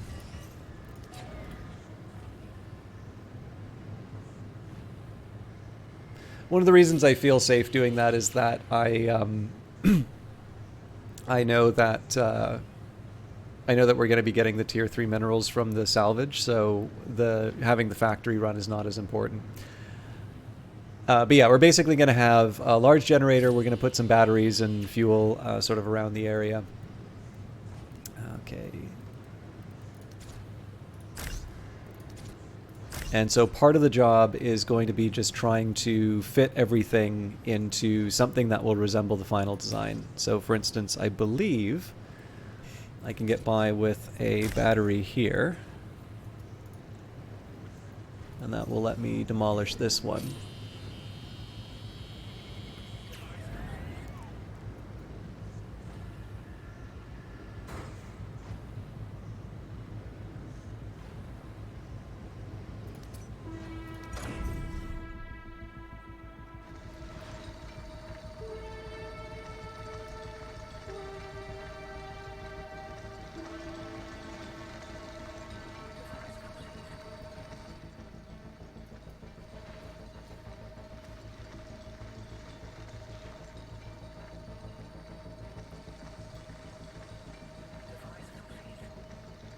It's so interesting that I put that emphasis on getting citizens in quickly to be able to get them to work the factory, and yet we don't actually have anybody on the world yet.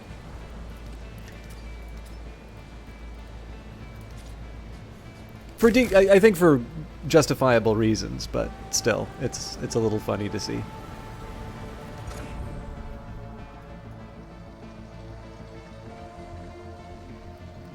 And in this case, I'm going to assign someone to moving minerals.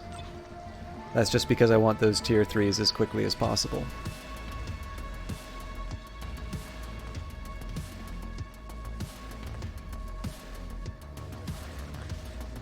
I didn't realize it took that much effort to take out an obsidian ruin, so... So I'm trying to think if getting this the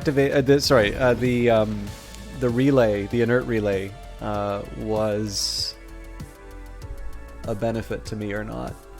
It's kind of hard to see it as not being a benefit, but I'm trying to think if this gave me a real edge.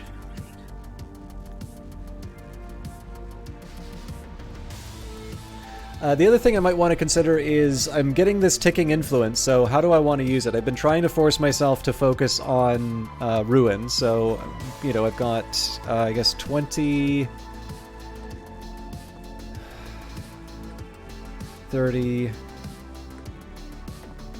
say 30 influence worth of what I'll call low-hanging fruit, so that's basically stuff that I'm gonna take out for its resource values, not for the artifacts.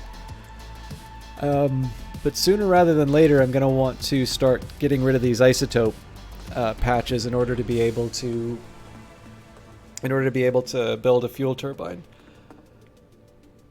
So I may want to save up again. Excuse me. Oh, good. We've got our tier 3s. So that's priority number 1.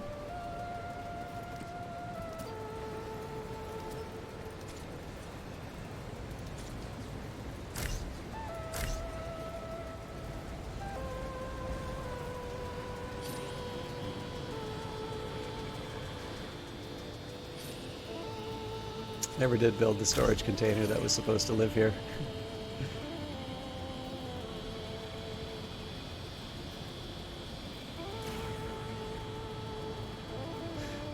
So, I think one thing I need to consider is how many tier 2, or sorry, tier 3, how many tier 3 minerals do I actually need? So I need 1 for the level 1 processor. Let's make sure that I've got the... I know there's the option up here. It's a hard habit to drop. We're good enough. I'll get my wall of garbage is now built. Although I am going to need to get that smokestack built probably sooner than I think. Okay, so I've got 1 for the tier 1 module. I'm going to need 1 for the generator. I'm going to need 1 for the fuel fabricator.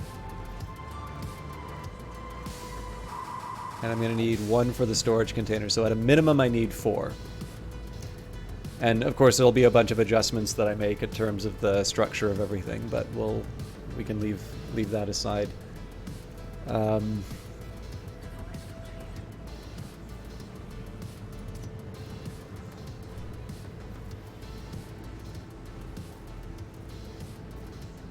Okay, so I'm going to do something that seems a little reckless here, and that's... So I'm creating a fuel drain right now. I don't have that much of a fuel tank, but this is built on the assumption that I'm going to be able to get the other fuel fabricator up and running in reasonably short time.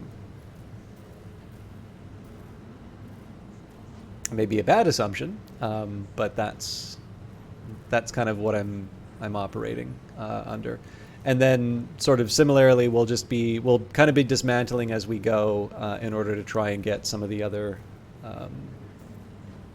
priorities completed.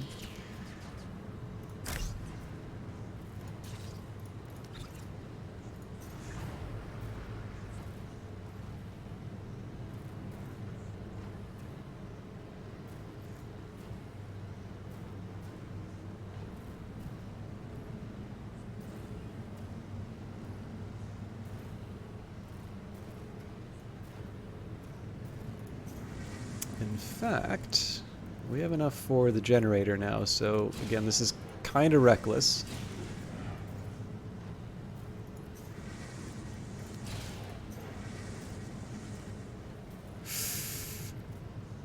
I'm not brave enough to do the rest of it.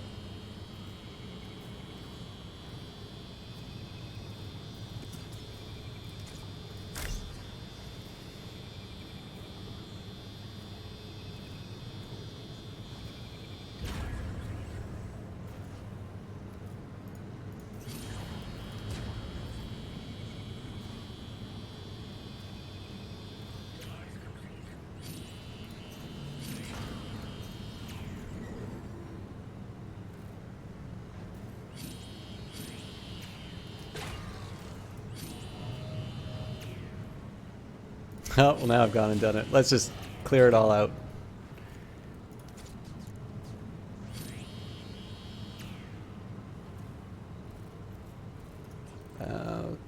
Put down, yeah.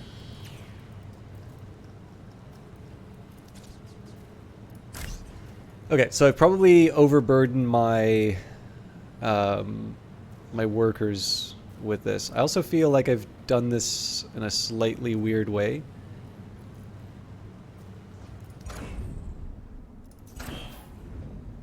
So there's one thing I can do to make life easier for me, and that's shut all these down. It's probably too little too late, but...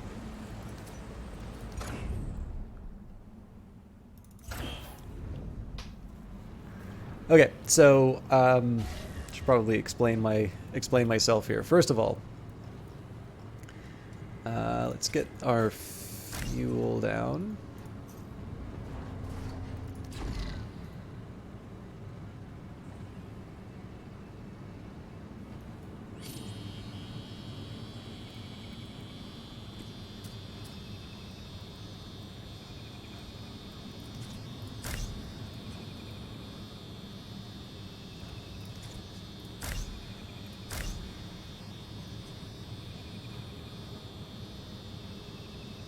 I'm eventually going to want to demolish this as well. So the idea here is that I've just demolished a bunch of stuff that was built with tier 1 minerals in order to use those tier 1 minerals for later refining. And I'm basically building overall a more efficient system here, although I am still short on energy, I think. But in this case, we've got enough runway with our minerals to be able to get the necessities down.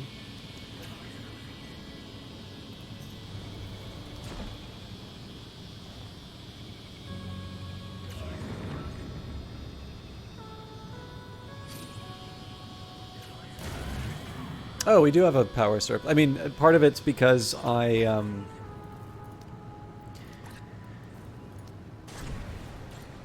of it's because I've shut down part of my production line, but it's better than I thought. Alright, this thing should be taking minerals 3.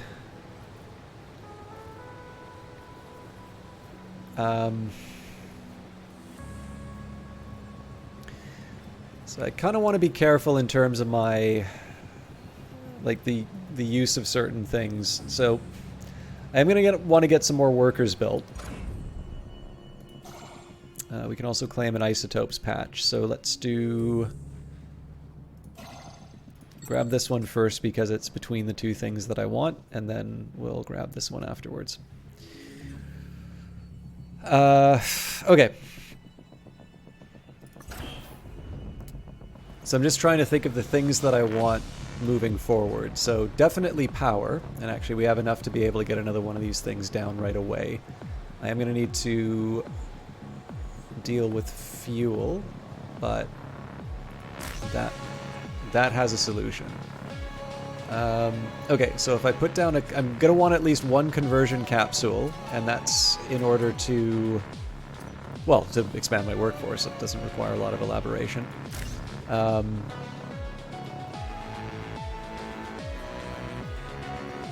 Now again, I'm going to need fuel at some point, which might close off the possibility of more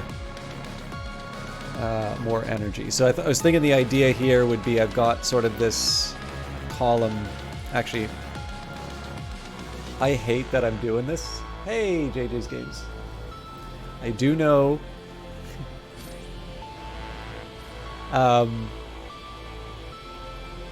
But I have lots of minerals, so it's not a bad idea to get the infrastructure down.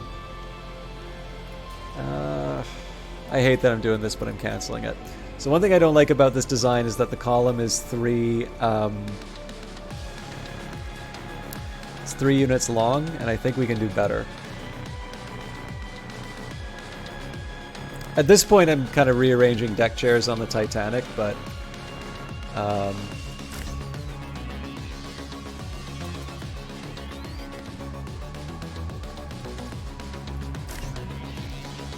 now basically I get those 3. I can stick things like batteries and such. Now another option is to try and stick a fuel fabricator in, but the real deciding factor on that, I think, is going to be, it's like, am I able to sneak in another energy producing building? I don't think I can because of the large footprint. As a stopgap, I suppose I could put like 2 of these things together. So I need 3 fuel. I mean, maybe I just put the item with the large footprint down, and then we build around it. I think I have. Yeah, I think I'll. I don't feel good about it, but I will do that. It also gives me a nice little spot for the relay. So, like, it's fine on its own in terms of the overall grid, but I do need to actually power the conversion center. So this gives me a nice little area for that. And so, like, This is the thing where I get really annoyed with myself. Like if you look, it's really just for want of 2 tiles in the bottom left of where this thing is. And I suspect probably the way I could make this work would be... Actually, I may wind up rebuilding it after the fact. So you do a little something like that. No, I guess it would have to be something like this. Well, then we run into the same block, so...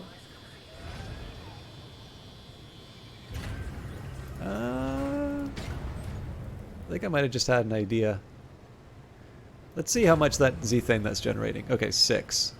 So that needs 3. This needs 2. Yeah, we're going to be getting close to the edge, but...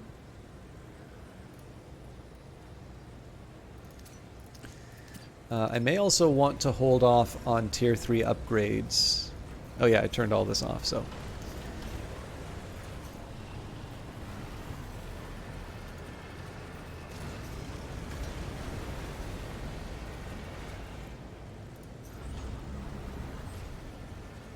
Yes. I mean, it's one of the nice things. I do suspect a lot of these buildings are specifically designed to sort of give sort of peak frustration in terms of placement. Like, I think they are designed to be built in such a way that you always wish you had more than one tile. Or that you had just, like, one more tile. But in this case, I actually think we can get away. No way! I misjudged this. Okay, I think we can still salvage it, though.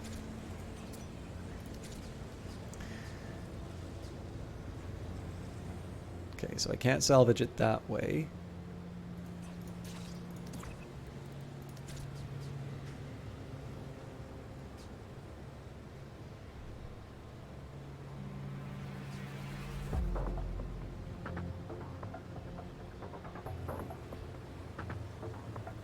Yeah, I think this was the original plan that I had, so...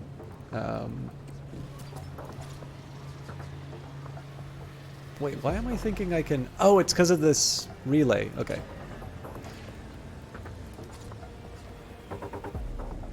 Yeah, so the idea would be one of these and then one of these. I can't believe it took me that long to figure out the problem. And the question is, do I put a fuel turbine or a waste receptacle down there? I'm not sure which yet.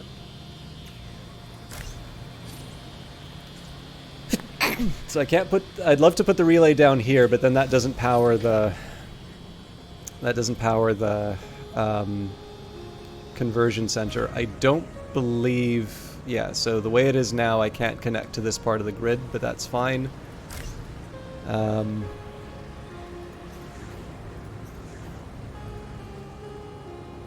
So now we just fill in the gaps. I think I prioritize batteries a little bit more.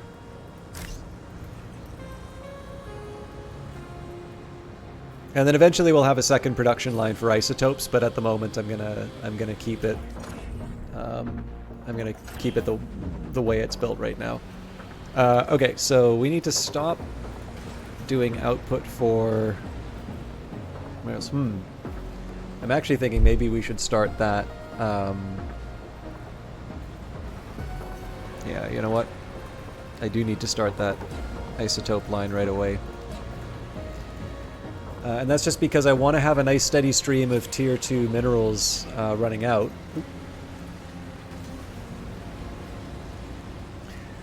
Oh, sorry, tier 3 minerals. I want a stream of tier 2 minerals running out, but then I also want a stream of tier 3 minerals. So this is a little bit different in terms of how I was planning on running my operation, but I still think this is a good way to do it. How's my waste? Not good. So, I'll buy myself a little more time with one of these. Okay, so I'm short on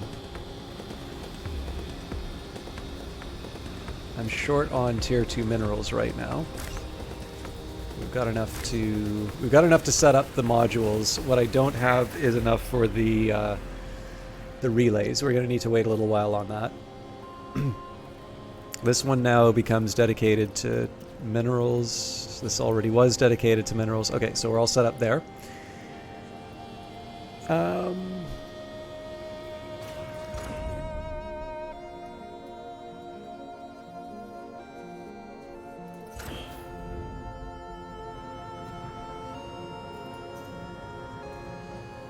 So when I get a few extra tier 2s, I'll stick another, I think I'll stick another battery in here, and these I might have to make waste receptacles, but I don't normally like doing that. We'll see how it turns out, but right now I just need to wait for my existing queue of things to finish. There is a side of me that says we should maybe consider turning off the... Yeah, so I'm going to turn off the extra power.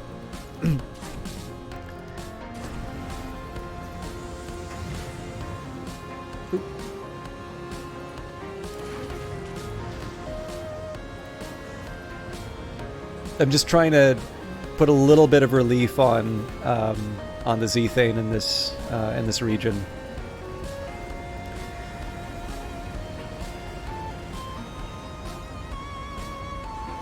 I am a moron. Okay, so I've let all these minerals turn into tier 3s instead of the isotopes. That was definitely not my intention.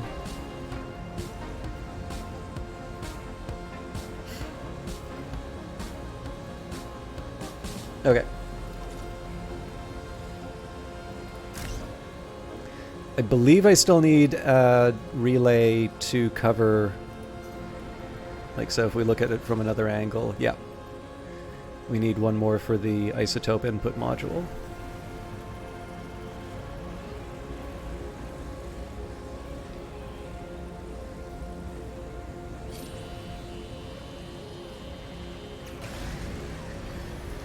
And I think I have enough now. One of the things that I'm focusing on at the moment is real estate. Although we haven't finished working this patch, so I'm going to grab the obsidian ruins instead. And again, keeping an eye on that threat level. We have the infrastructure up to get the tier 3 minerals that we need. Okay.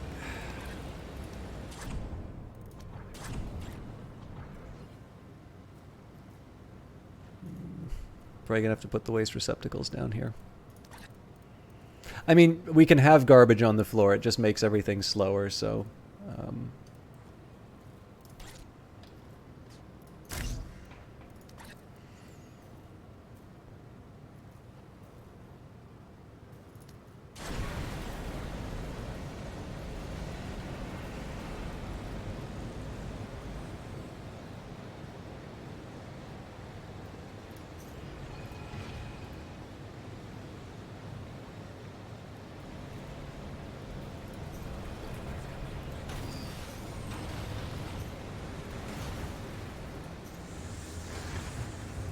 Again, this is just about taking some of the pressure off my existing resources until we actually use all this stuff. So the intention right now is to... so I want to keep the tier 2 minerals coming out so that I can get the remaining relay down, as well as a storage facility for these. Also, you know, being able to deal with waste and such. So there's going to be a stream of tier 3 isotopes that comes out. The idea here is just going to be able to upgrade the headquarters with more generators. And that's in anticipation of being able to build the fuel turbine. So for the fuel turbine, we need 2,000 construction units, which we already hit. I'm not building the energy plant quite yet because that requires... that does require the... it requires a worker, which we currently don't have. And the reason why I want a stream of tier 2 minerals coming out is that this is going to be where all the employees wind up going. Now I'm a little, it's a little uneven in terms of how this all worked out, so I'm waiting on the construction of that. But that's basically why there's this extra sort of power area back here. Okay, so we'll turn this all back on, and that also means turning on the...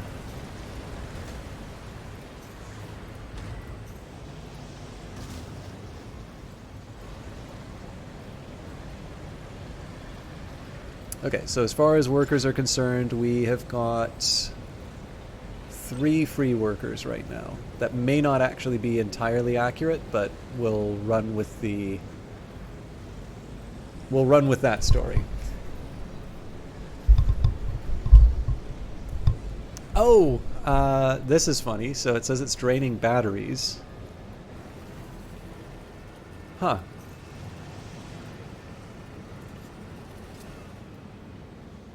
Oh, that's right, because I didn't, right, so this is useless.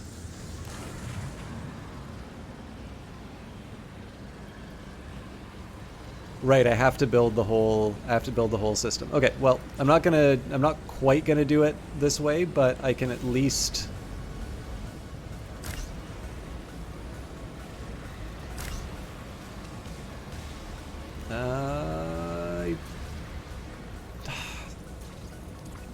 I'm annoyed that I actually have to build the full thing out.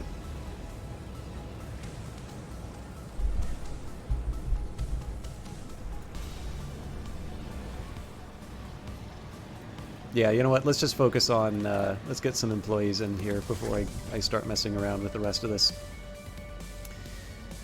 Okay, so usual work from home setup.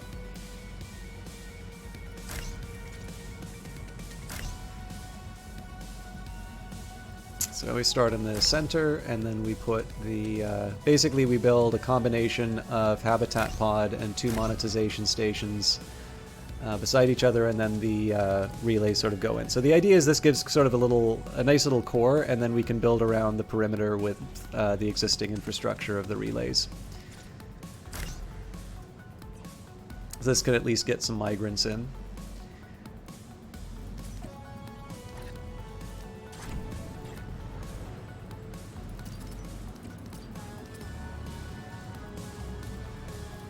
Pretty much at the very edge of what I can do with my waste, so I'm going to keep that at the top of my mind, but we're still short on the isotopes.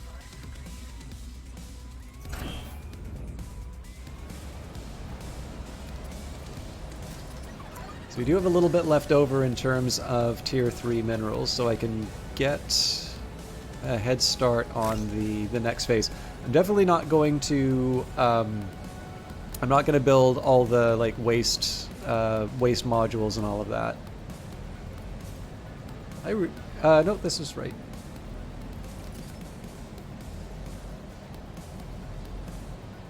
That's just because I need the tier 2 minerals, which obviously would be going towards, you know, residences and such. In fact, the more of those I can build faster, the better. And then I suppose the other question is, am I in a position to upgrade the headquarters yet? Yes, I am. So that's going to kill our power for a bit. But given the fact that we are almost done with the isotopes, I'm going to get a fuel turbine. We're going to be able to turn on a bunch of energy generators. That will also potentially free up some space in the factory, but we're not quite there yet.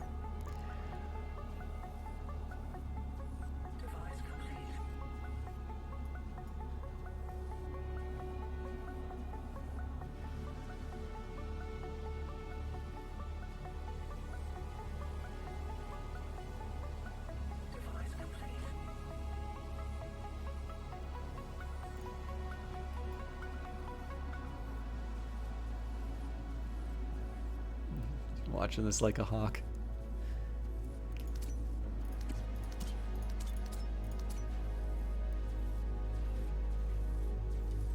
Oh, it's probably not going to let me have a tier 2. It's likely just going to scoop up the next tier 3 as quickly as possible.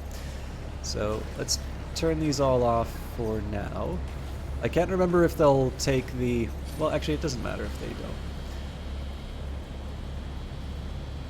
They just need a tier 2 for the foundation.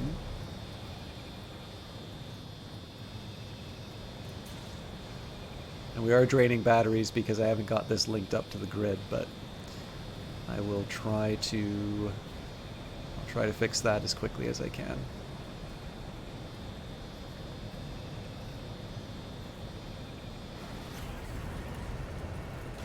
Right, actually I remember how this works. So I can get a waste receptacle here because we don't need the energy bridge.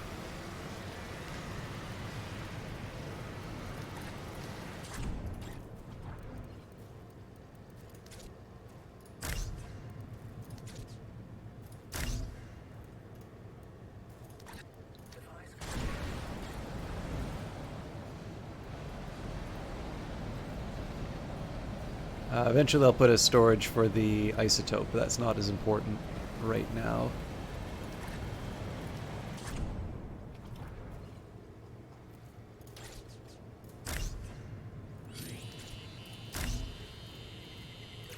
The more space I have, the more immigrants I can bring in, so I want to try and get these things up and running as quickly as I can. And we are really killing our batteries here, so...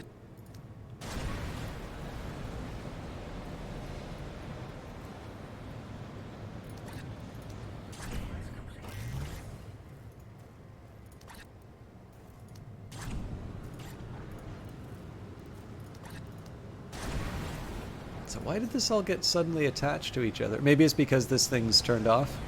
Either way, I'm happy for it. We kind of needed that extra power.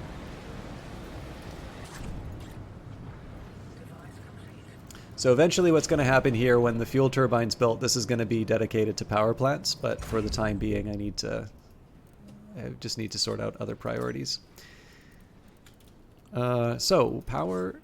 I'll grab a fuel turbine. This is beside... So the reason this is attractive, it's beside a crevice, it's beside a crack, so these two are... It's going to combine up into a... I mean, I can combine up here. I could actually also combine up along this line, I suppose. I didn't really think of that before. I wonder if there's a difference in terms of zethane level. I guess it won't tell me as long as there's something to claim. So this is 43.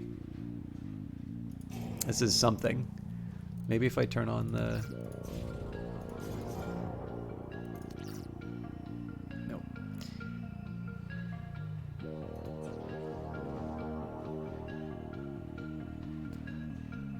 I would have to guess that this is the... that this has more.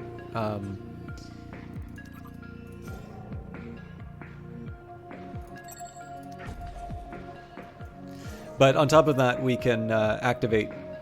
In fact, we can probably just do that now.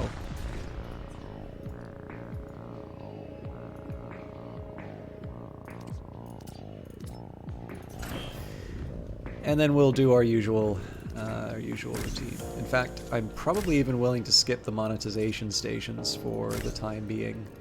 Because the money's nice, but we'll get enough to cover our costs.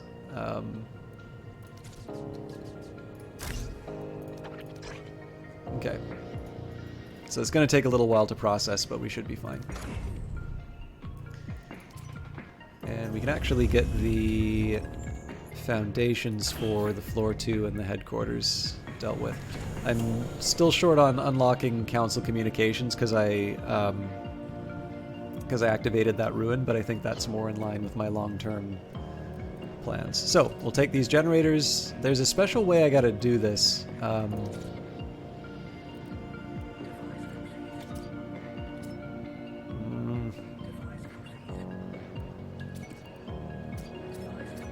I'm gonna risk... I think I need to make sure that the peaks on the bottom... I believe this is how I want it to look. Yeah, everything gets covered there. So don't have enough for the relay, but that will sort itself out over time.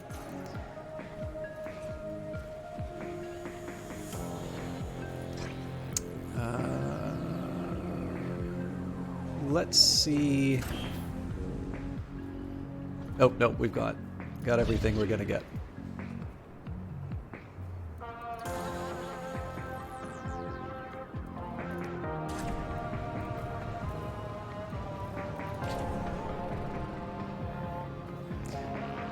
So yeah, the next tier 2 mineral, the priority is going to be on that energy relay. Afterwards, we can sort out the next steps. And then probably before too long, I need to think about where the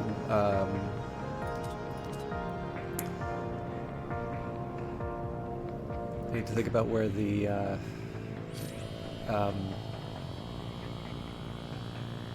smokestack's gonna go.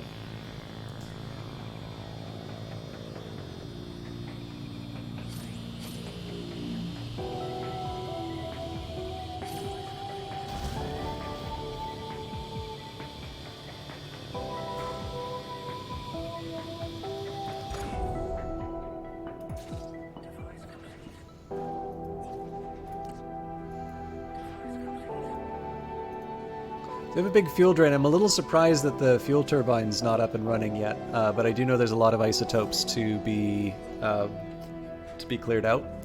I'll just keep an eye on the current drain. I think I'm just gonna let that run and sort itself out.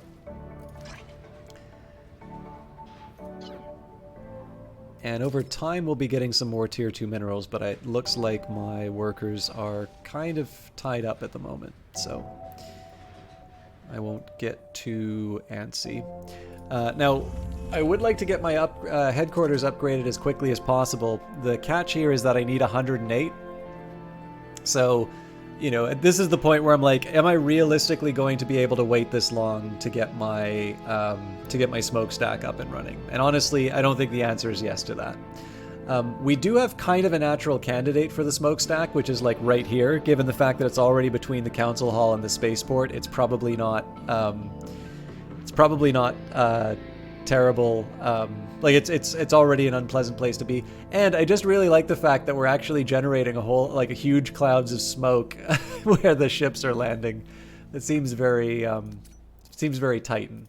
However, I have used up a lot of my tier 3 minerals, so I'm actually a bit behind on the smokestack. So we are going to jump in, and probably at the time when I can least afford it, I'm actually going to turn all the production back on.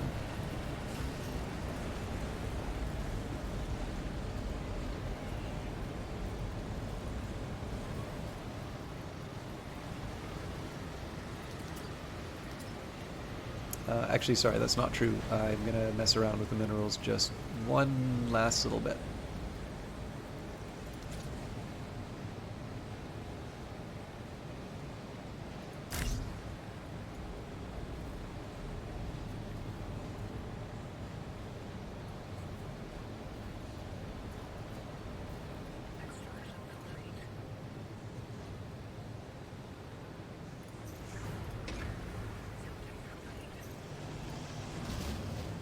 Okay, fuel turbine's up and running. There we go. Did I forget to turn on the processor, or did I deliberately turn off the processor? I'm draining batteries right now, so I need tier 2s. I don't have a worker in it.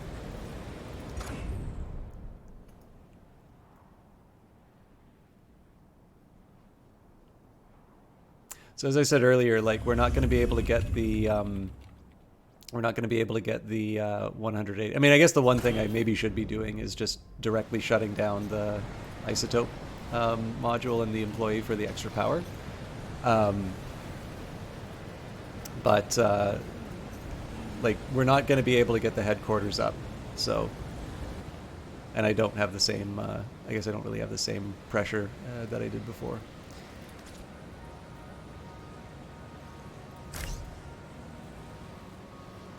Should also maybe see if... It's always hard for me to get a read on these, so if our...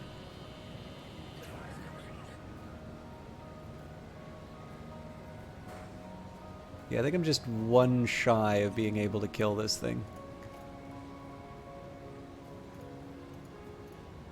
Okay, so now's not a bad time to stop and smell the roses. I can't do anything...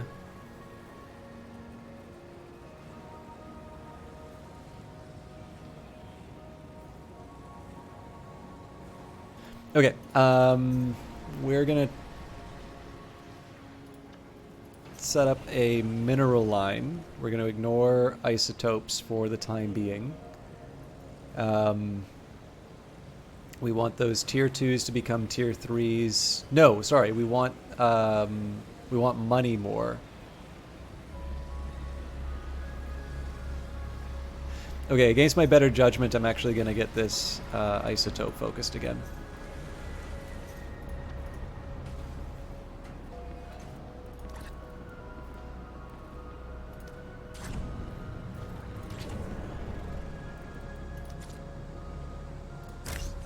So this will give us a shot in the arm, energy-wise. I can go to this factory. So we're already earning a little bit, but the priority at this point should be, because I need the 1,000 to buy the to buy up the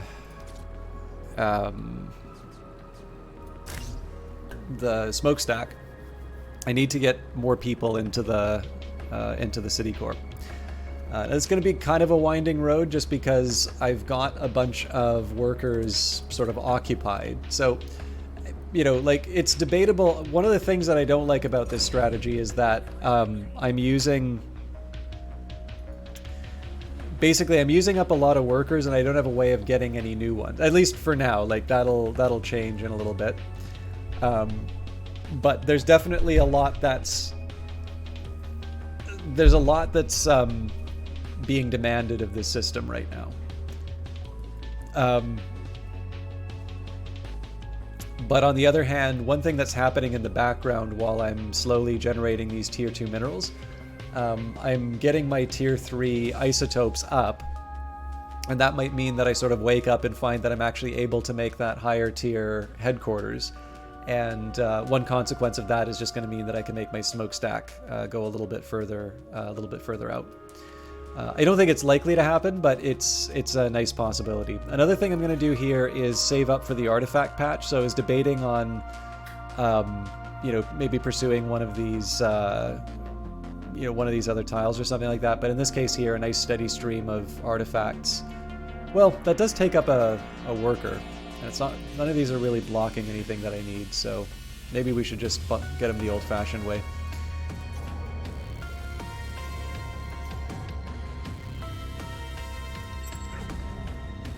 I need to check out the ruins anyway.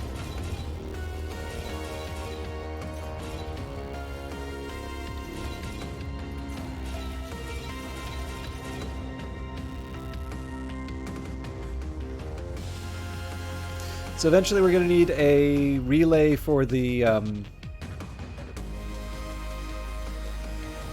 going to need a relay for the smokestack. We're still a ways off there.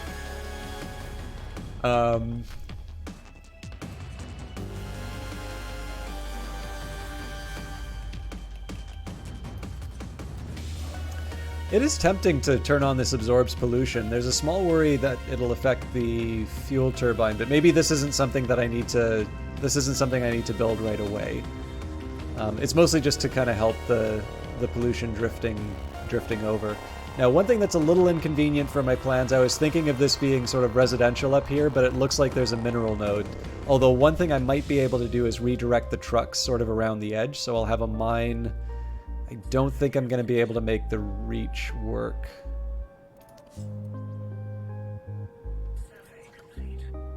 That's actually going to be a hard one to access. Yeah, I was thinking that the trucks can maybe sort of move around the edge, and then this can sort of be reserved for residential areas. But we're definitely nowhere near building all of that.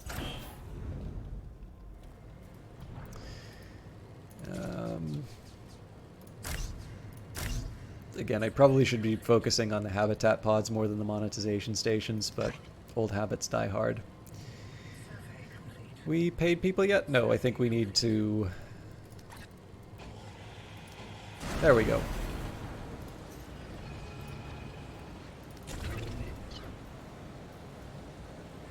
So this is definitely going to have implications for my waste. Well, on top of how much I'm making.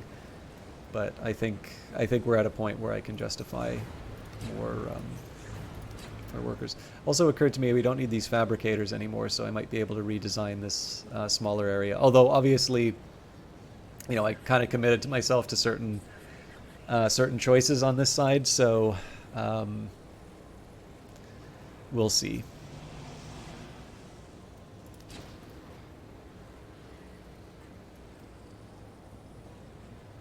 Might even just be able to get by with a...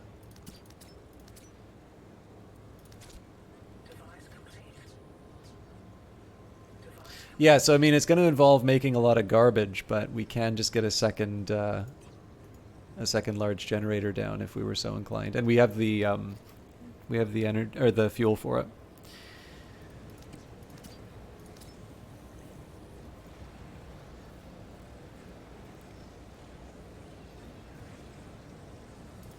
Although for some reason I'm taking the mineral inputs again. Oh, I think I switched the employee and the mineral. That's a crummy blunder on my part.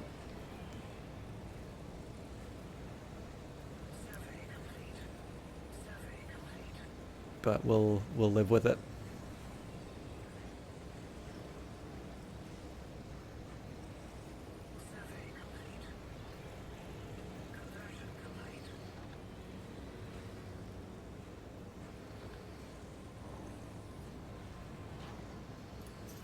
Okay, so at this point there's not a whole lot for me to do other than just get these employees built. I am going to try and get some replacements in as quickly as possible. I do also have 50 influence, so I should probably be thinking about next steps in terms of my... in terms of taking stuff out. I guess I don't really need basic resources, right? 22 and 20, yeah. Probably should be focusing on artifacts at this point. So I think one thing I could really use is just some more... I could just use a little more breathing room. So in this case, I'm just going to clear out... it's not even necessarily going for sort of the high efficiency one. So for instance, 4 out of artifacts here is quite good. But what I'm interested in is just sort of clearing out sort of wider spaces so I can get things like the shipyard down. Again, I'm kind of conscious of the threat level. But I'm also conscious of the fact that I'm about to get buried in garbage, so...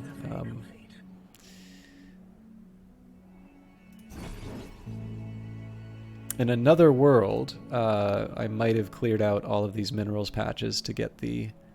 Well, we can always build a turret. Of course, we can always just dismantle and rebuild the shipyard too, so...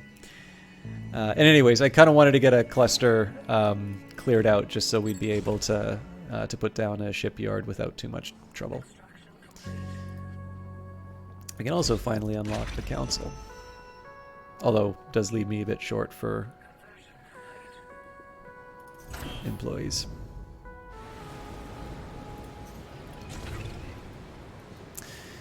Okay, we've already got a big mess, so let's just... Yeah, you know what? I'm just going to completely reimagine this... No, you know what? That's dumb. And in fact, blowing up that waste receptacle was also dumb. So I was just thinking, is like, I can put down this extra generator, and okay, well, all well and good. What does that really get me, though? I'm already at a surplus of 14. So if I go and look at... We'll get another conversion down, just...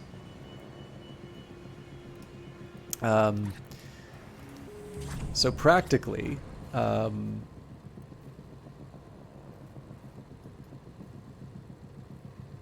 what am I looking at here for... So I'm gonna focus more on... Wait, did I forget to... Okay, so first of all, I'm an idiot for not powering all this. What? There we go. I guess they already got caught by the existing relay, so that's just as well. So I guess I can think a little bit. So we need 3 for each of these setups. So that's 6, 12, 15. Yeah, so we do need the extra power.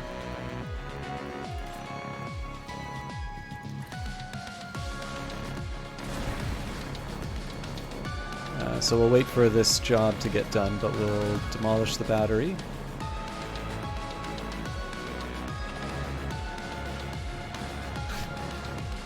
This looks like a worker is converting a worker, being converted into a worker. I'm always happy for the extra Z thing. But yeah, so the idea here is spare generator. The drawback, of course, is fewer places to put my garbage. But that should be... I mean, that's just something I have to deal with later.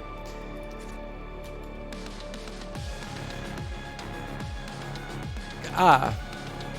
Well, now I have another problem. Yes, I can build it there, but no, I can't power the conversion center, so...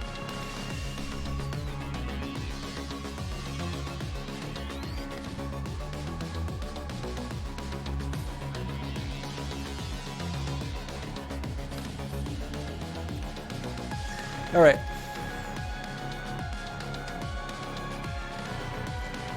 I guess this is gonna have to be my second best.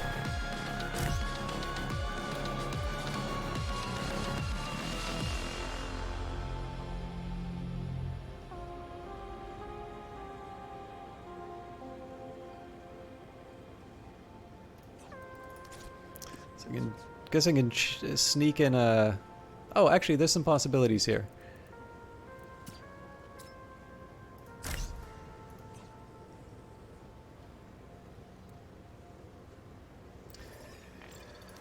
So I have two options on the conversion center. I can stick one here, I can stick one here.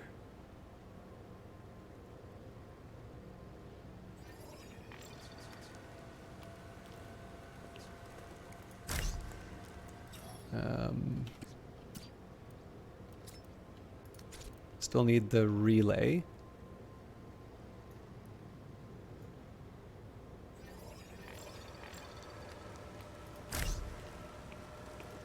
I guess I can put like batteries or something like down here, like that down here. Obviously, there's room for more garbage if it's if it really comes down to that, which it may have to.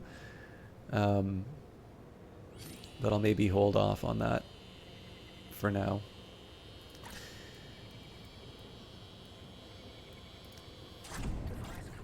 Okay, so with all that in mind, let's get the habitat pods we want down.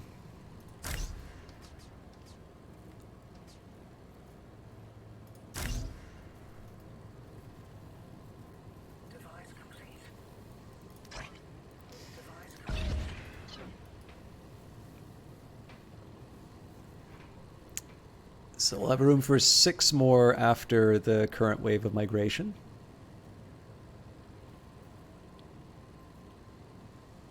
It's kind of neat to see those just activate as the migrants come in.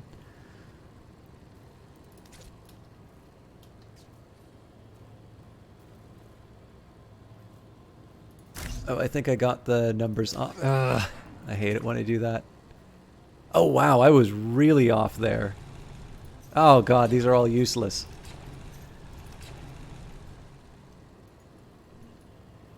Shame on me. I'm gonna have to wait to get the mineral resources as well. I don't think we're in a... Yeah, we've got plenty of time before we'll need these, but it's frustrating that I made such an obvious mistake. Okay, so we've got 1, 2, 3. Yep.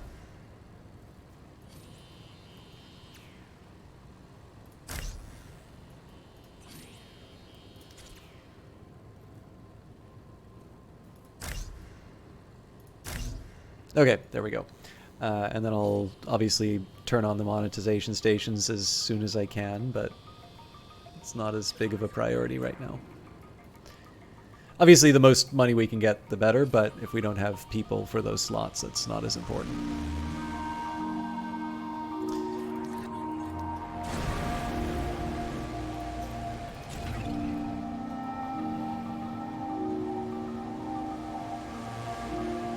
And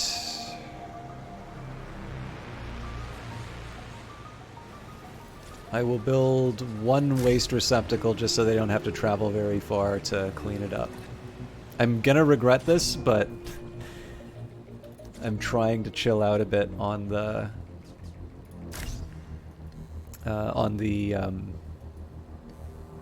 use of tier 2 minerals.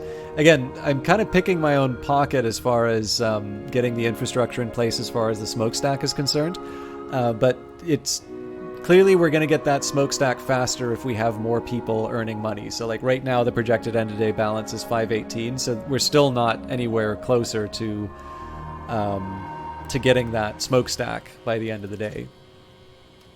So at least in this case, if I'm building places for all these new migrants to work, I have a better chance of actually being able to to hit that goal.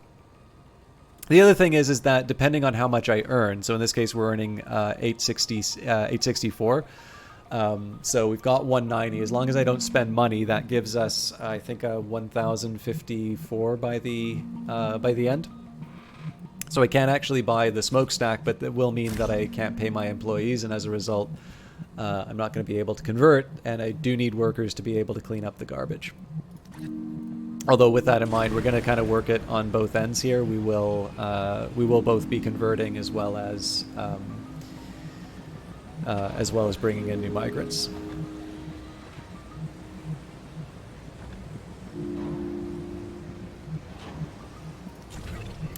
One other nice thing in my current situation is as I'm trying to clean out these areas, you don't generate waste when you demolish ruins. So this is nice wide open area for me to build new buildings, and none of it's generated waste. I am going to need to clean up this waste at some point when I want to to build something there, which is one of the reasons why I want to make sure that I've always got storage space available. But we're not going to get kind of like, as long as I have the resources, I'm going to be able to build the stuff that I want. We won't be space constrained is what I mean by that. I'm trying to avoid tautologies, but I'm obviously not thinking straight. Okay, let's go back to the factory. We should be able to... Oh, do we still have conversion happening? Yes, we do.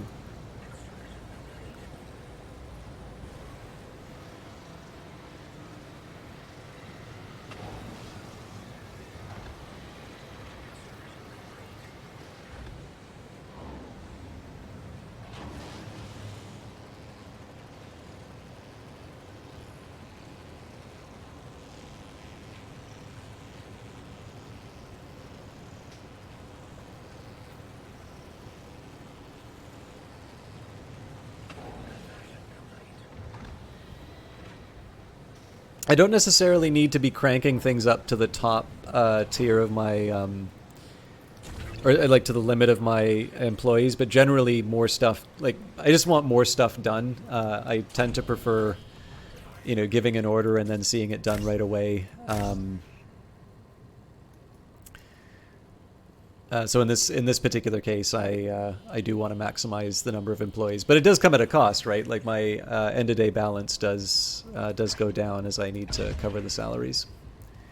So we have room for 3 more employees. It's the small numbered ships I notice are few and far between, so I might have been a little premature in bringing that one in, but I don't know. Just seeing the number go up is enough. At least for now, for me.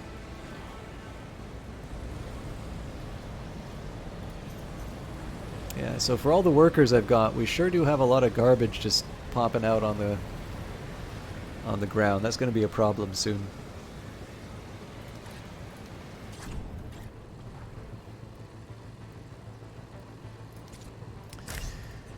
Okay.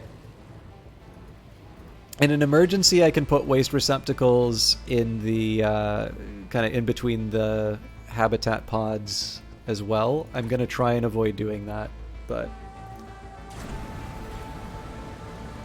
that'll cover me in an emergency. I am going to put another waste receptacle down to tide us over. I'm also going to start the foundations of the... Actually, you know what? I think I'm just going to turn on the mineral input. We're at the point now where we want to start getting some tier 3 minerals. So no point in using the tier 2 for anything but conversion into tier 3 for the upcoming smokestack. Although, we did wind up getting enough for our better headquarters. I was a little surprised to see that, but... I definitely want these inert ruins, but I'm going to need to wait. So this is definitely going to be something that I need a like a shipyard for. There's no way I'm going to be able to, defend those things on their own.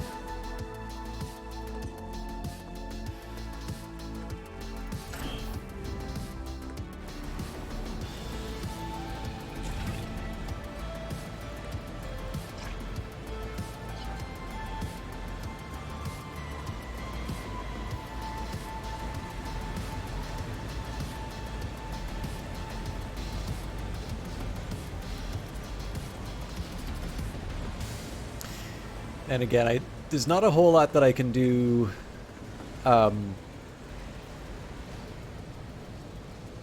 There's not a whole lot I can do about the smokestack until I actually have the money to buy it. So I'm going to keep a close eye on this number, even if it means that I wind up not paying some employees. I want to make sure I can get it down. So I think it'll tell me the cost, though. Yeah, we need 100, so we really just need one more tier 3 mineral. Maybe make sure that I've got a tier 2 isotope. Yeah, we do. Kicking around in the background. But in this case, we're really just waiting on money. And in fact, one thing I could do would be to just donate sort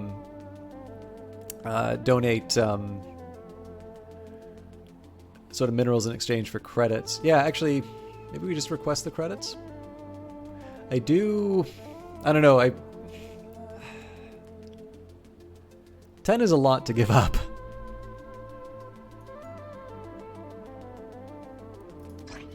See if we can earn it.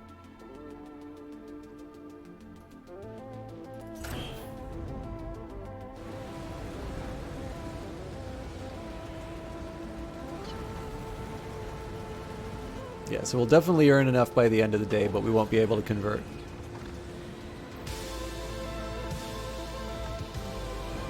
And again, I'm making that number go down a bit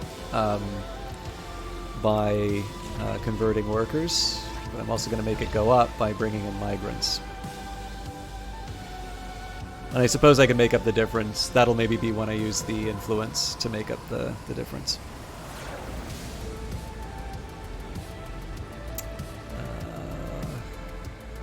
Yeah, we'll just fill it up with waste receptacles in this point.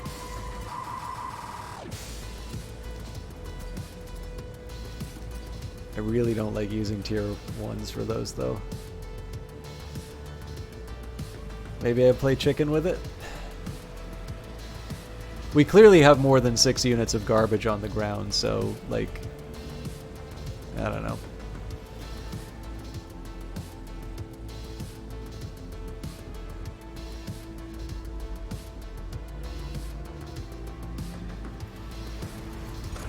Actually, I'll have it both ways. So once we cross 500, I'll request the credits and we'll start building. Yeah. So now we build the first smokestack. Now, what was nice here is that we were able to get the extended range. So this will be as far from the civilian buildings as I can make it. I'm going to need the influence for one more spot for my relays.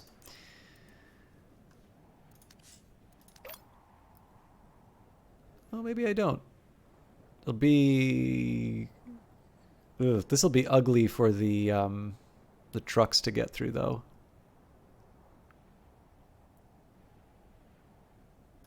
Yeah, we'll stick it down here. It's Jabba TV. How you doing? Also saves me trying to clean up that waste.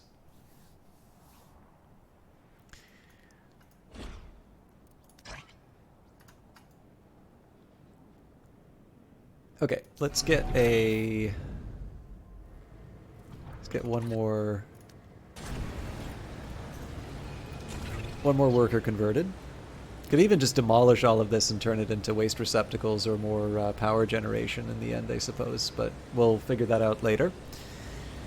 Right now, I just want to see if I can get more bodies in the workplace. We've got, in the end, we'll have 15, I think. So that should give us room for 7 more. Oh yeah, actually, if I can get that conversion done really quick. So if that conversion can get done in a minute, we will be able to have full employment.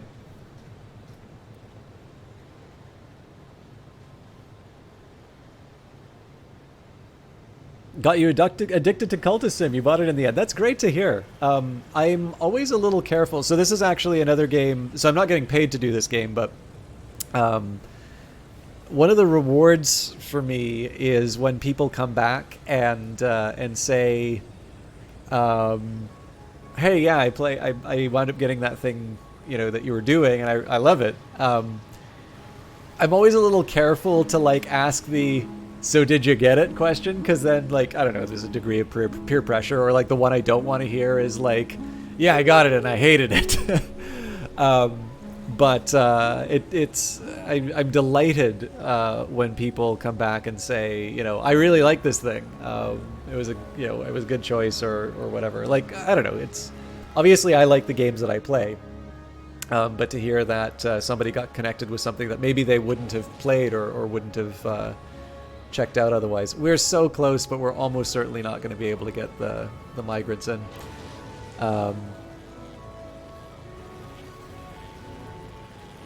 Come on, clear stuff out of the habitat pod. I got 3 seconds. I'm just gonna hammer the button just in case. No. All right. But yeah, no. I wanted to kind of mark the comment just because it's actually, like I said, it's a huge reward for me. Oh wait, I got this wrong. These are employees and these are citizens. I'm an idiot. Never mind. It's a huge reward to me to hear when people are into are really enjoying the stuff that that I wound up covering. And obviously I don't always get a chance to hear from people. Actually, you know what? I don't even need to extend the pylon anymore because I have enough tier 3 to build another smokestack. Sorry, I'm trying to play the game as well as talk.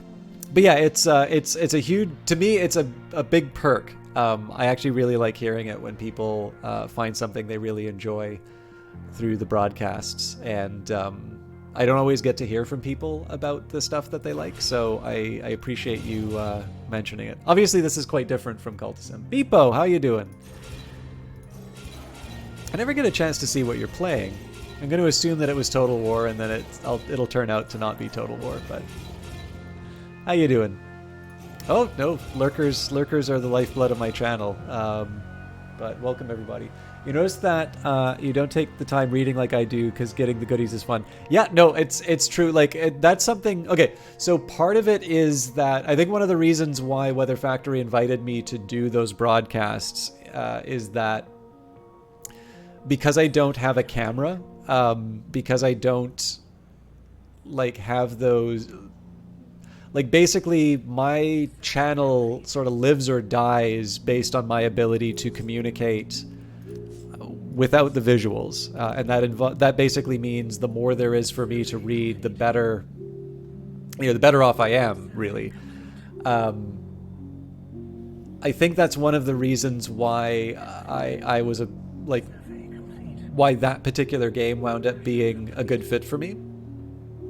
But the fact, I do play Cultist Simulator a bit different when I play it on my own. I still I've grown the habit of regularly reading the cards and such, but it's I don't expect people maybe to play at the ponderous pace that I do. Although again, I also expect people will probably then hit a wall and will need to take the time to read a few things. And of course, if what you needed to read was in one of the tomes, well, you don't get to reread the tomes, so then you need to wait for your next playthrough. But everybody has their own way of approaching games that they enjoy, and I definitely would not want to come off as the person who sort of feels he's got the one true path for Cultist Sim. You were playing... Oh, yeah, SnowRunner. You were... of course, I should have known because you were so enthusiastic about it. Oh, you were playing Andromeda. Now, had you played Andromeda before Bepo the Bear, or is this your first run? I can't remember, because we talked about Andromeda very recently, and I can't remember if you were one of the kind of the people talking about how you enjoyed it relative to kind of people's statements about the relative quality of that game. I definitely feel like Andromeda was rather hard done by. But that's wonderful to hear. Yeah, I will confess, I've not played SnowRunner yet. I suspect that's going to be one that takes me a while to get back to get into, but I'm intrigued. Not least of which because of your recommendation. Oh, I didn't realize there was multiplayer in it. That's interesting.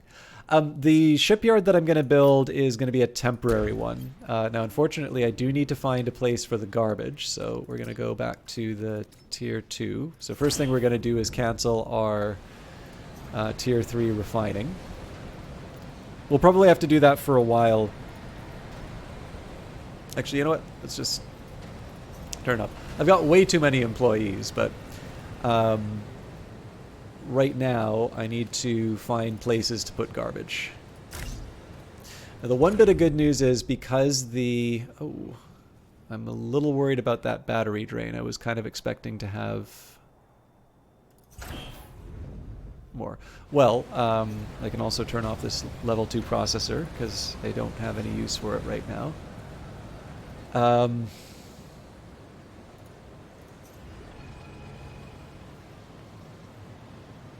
Let's keep adding employees. I'm going to need them eventually.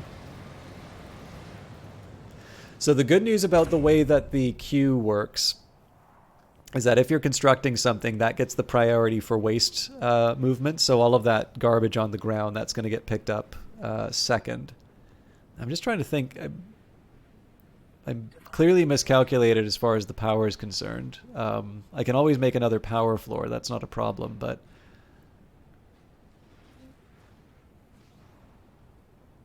actually, I should get on that right away because the shipyard's going to need quite a bit.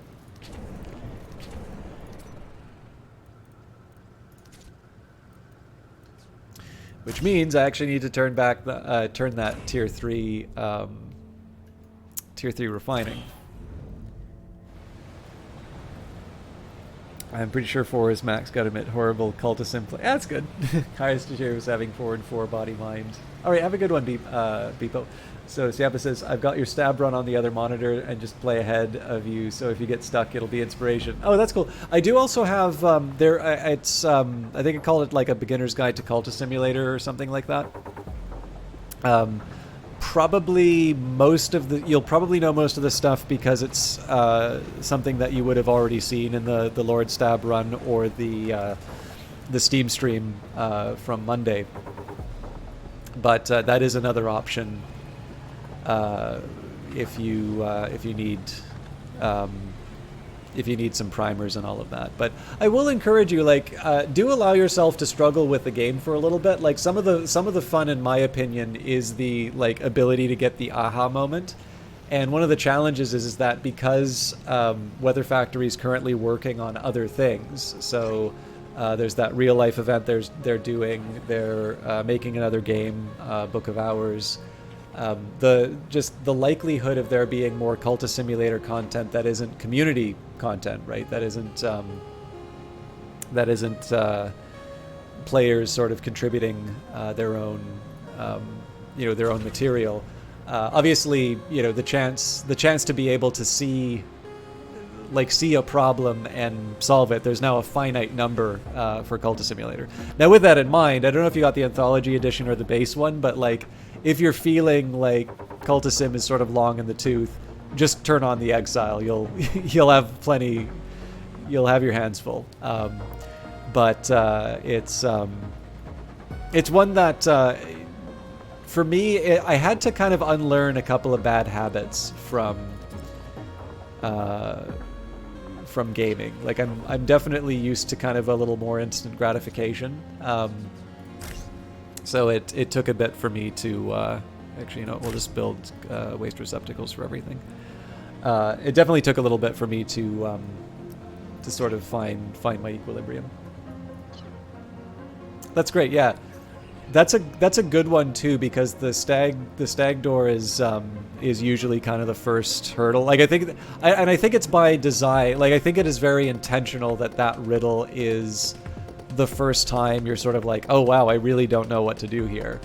You know, because it's a special moment in terms of like the lore of that game, right? You become a no, which, you know, again, like I'm not going to try and even suggest that I have the idea of all of the implications of what that means in sort of the game world and such, but in practical terms, you know, it's something special, and it's probably not a coincidence that the game sort of has this special marker for this thing that has occurred. So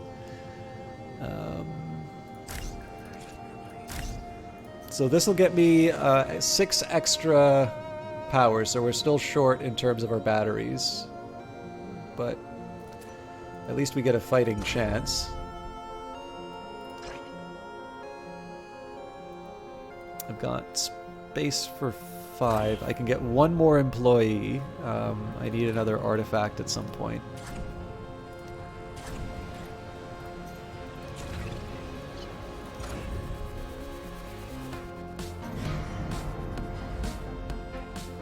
It's a lot of inert ruins for me to play with. Oh my god, we're out of minerals. That's why everything's ground to a halt. Okay. We gotta fix that right away. I should probably be a little less panicky, though, and find the high-quality ones. I was wondering why I wasn't getting anything. Oh, that's a good one. I'm willing to wait. So I suppose with that in mind, I should just turn off my...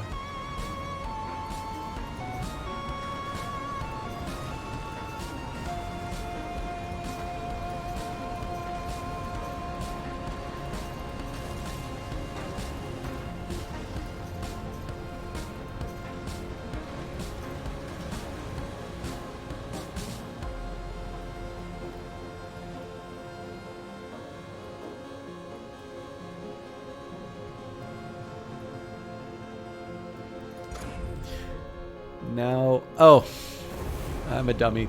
Okay, so now I remember where. Okay, so one, I suspect the unexpected power drain was from from turning on the smokestack. One thing that's nice is that we've got capacity 40 in the smokestack, so I suspect that we're gonna see the free space. Like I think we're gonna free up a lot of space quite quickly. I do need to put down a pylon for the shipyard. First of all, I'm gonna clear. That's not the one. This is the one. Trying to decide whether or not. You know what? Well, let's not let the perfect be the enemy of the good. Let's just get our. I'm just gonna get a pylon down because we're at 84% rebel threat. We do actually need to get a ship built reasonably soon.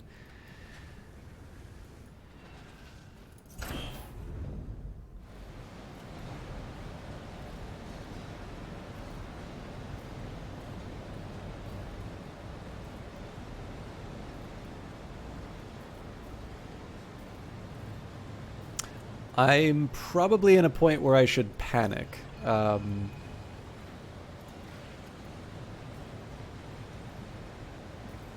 Because ships are not cheap.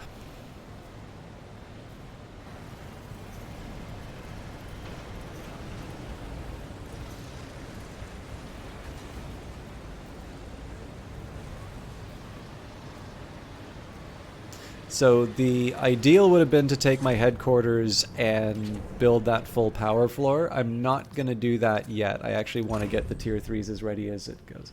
This also seems like a nice game. Yes, it's... oh, you're now stuck at the Peacock door and the 5th Mark. Wow, you've made a lot of... You've either been playing this game a lot or you've advanced very rapidly. That's cool. The Peacock door took me a bit of work. I don't... you didn't really ask for a hint, but I think this one will be probably opaque enough that it won't disturb your playthrough too much if you do. But that's the Peacock Door was one where I wound up reviewing the aspects of some of my cards, and things started making a little more sense after that. Okay, we're gonna turn off the shipyard for now. Well, sorry, we're gonna figure out how much we need in terms of resources first. But yeah, this is a nice game. So this is actually this game is very close to my heart for two reasons. Number one, it's by Brace Yourself Games. So if you played Crypt of the Necrodancer, it's the same developer. But Brace Yourself Games is a Canadian developer. They're based in Vancouver, which is where I lived and went to school for a very long time, and would prefer to stay if I had the opportunity. But I moved for work. So this game has been in development for it's been in development for longer than 2 years, but it's been in early access for about 2 years. It was April 2020, and when kind of version 1 came out, or well, not 1.0, but like the first early access version came out. I think they're on their 23rd update, and they've announced that they're going to be doing a version 1.0 release on November. So just a few months away, actually. And this is a really neat little hybrid of it's definitely a city builder, but as you can see, I'm considering building warships. So it's also got this slight RTS element to it as well. It's definitely it's definitely Brace Yourself's take on sort of the simulation kind of crafting genre. It's definitely a type of game that there seems to be a lot of appetite for on Steam. So it's not going to be like Rust or Ark, but it's definitely got, it's got some of those city builder-ish elements like SimCity or like say Surviving Mars. But it definitely adds its own spin on it. And essentially in it, you're playing what I think most people would consider to be the villain in a in a cyberpunk story. Essentially, Saturn's moon Titan has these ruins, these valuable artifacts on it, and it's led to this kind of this gold rush of different city corporations arriving on the moon and trying to exploit its resources. So I'm managing like those citizens that I'm making. I should just take a second here. So I need 200 mineral CUs to build the hull, and then there's the question of what I need to actually get that thing up in the air. But let's target for 200 for starters, and we'll turn off the power because we are not even remotely close to that. But those employees that I was making, these are citizens, so they'll go and work in monetization stations. There is actually a codex in this game to explain what's going on. So if I go to buildings, so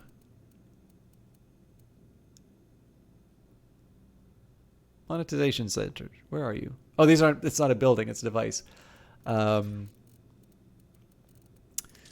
Monetization station. Ad companies often run research studies to find out what Titanite citizens want to feel more satisfied. The answer is somehow always more ads. It's hard to argue with the results, so give the people what they want and make money off it. These little stations show non-stop ads for your citizens to watch, which earns them credits in return. Of course, it earns me credits. But essentially here, you can basically pay the council influence to redirect a migrant ship to the city and get a larger population.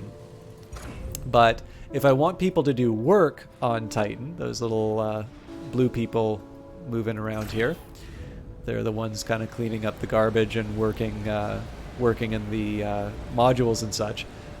They've undergone a process called conversion. And we can go back to devices and say conversion capsule. Converting citizens into low-wage, always obedient employees is an unpleasant business, so thank goodness for conversion capsules, which do the dirty work for you, and you can even get your new employees to empty the waste produced in the process. So the idea here is that once you have sort of hit the limit of your resources, like once you've sort of struck out on Titan, your insides get replaced with machinery, and you become a very obedient and efficient worker. So again, not necessarily a pleasant world to live in, but it's definitely a fun one. It's got a beautiful art style by an artist named Sir Karma. He actually, I believe, started by just doing these sort of voxel art sort of for the sake of sharing on Twitter. And I believe Brace Yourself reached out to him to sort of become the the art director on this game. And yeah, it's just I think I like city builders. I like Sims. So I've had a lot of fun sort of following this game as it's been developed. But usually what I'll do on Wednesdays, Brace Yourself Games reached out to me with a key for this back when I was sort of dealing with a few people who had been pretty regular in terms of sort of giving keys, and I felt I had a pretty good relationship with them. They sort of just vanished. They lost interest. I just don't think I was I don't think the channel was big enough for them anymore. But at the very least, it would have been kind of nice to have heard that was the reason. So I'm obviously not really feeling like God's gift to streaming. I'm not sure why I disabled this. I know I disabled it for power, but I'm not sure why I kept it disabled. But yeah, they kind of reached out at a time that I was looking for more material, and I really liked the game too, right? I mean, that's the important thing. It's not just, if you do streaming so that you can get a key to a game, it is probably the most expensive way of doing it. I think most people's minimum wage, even a minimum wage job in fairly, unfriendly jurisdictions will still probably earn you the money and then a surplus than the time that you spend streaming. But one way or another, in addition to the fact that they kind of came at just the right time to sort of make me feel a bit better. This one I definitely forgot to turn back on, but we should have a stack of tier 2s to... Or wait, no, I wanted to build some tier 2s for something. It was for the power, that's right. I need to hurry on that. Oh no, I needed tier 3 for those. Yeah, no, that was unforgivable. But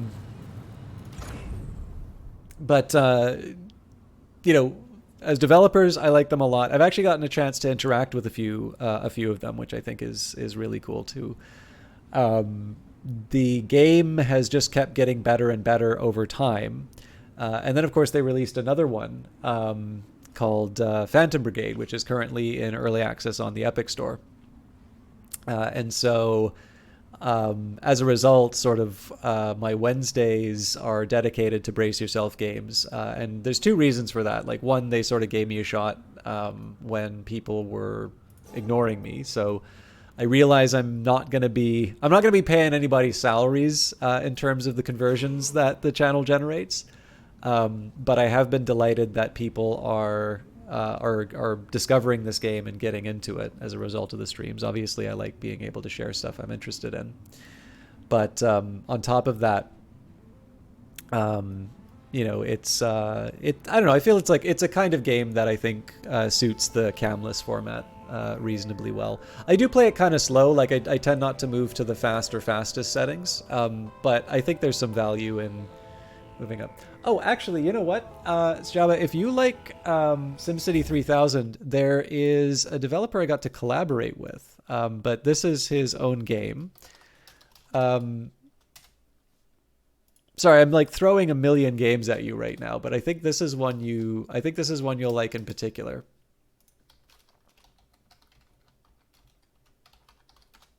It's called Hive Time. So I happen to know that this developer, Valiant Cheese, was really inspired by the original SimCity. So it wouldn't be SimCity 3000. I actually don't think I've played SimCity 3000. But I happen to know that a real inspiration for him was I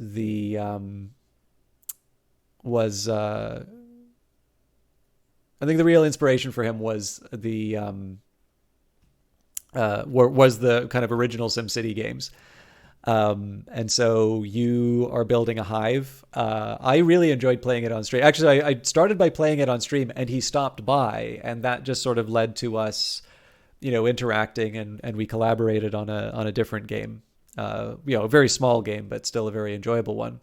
But what's nice about it too was he made it a pay what you want game. So if it's something that you want to try and enjoy a little bit of nostalgia for SimCity, it's something that you can sort of that you can download. I think it's like 150 megabytes or something like that. It also has Linux support because he's a very big Linux supporter and developer. But if it works for you and you have the means, there is the option to go back and sort of pay for it later. You can also pay for it up front, but because SimCity is in the air, not to pull people away from Titan. Obviously, Titan is a very impressive and very fun game. But for people who like pure city builders, I like being able to bring up Hive Time because that was definitely, I had a lot of fun playing it, and it's one I like recommending because I think it's one that people tend to overlook because it's only available on itch.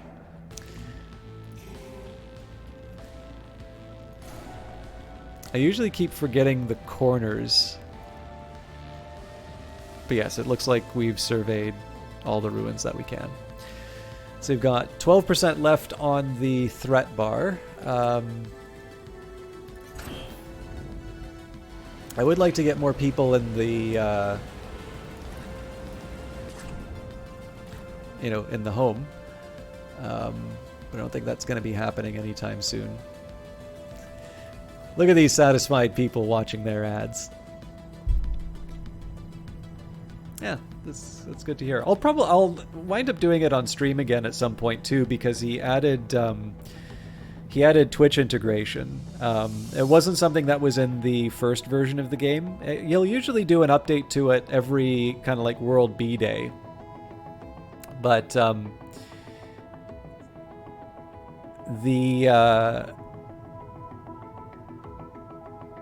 the Twitch integration was really good. His background, so he's from Tasmania. So he used to work for Defiant Dev, which did Hand of Fate and Hand of Fate 2. Hand of Fate 2 had Twitch integration. He does actually still occasionally stop by the stream and uses some of the Twitch integration features when I'm playing it. Not just me, like he'll stop by channels playing Hand of Fate 2 and use some of the dev commands, which I think is really cool because obviously Defiant closed quite some time ago.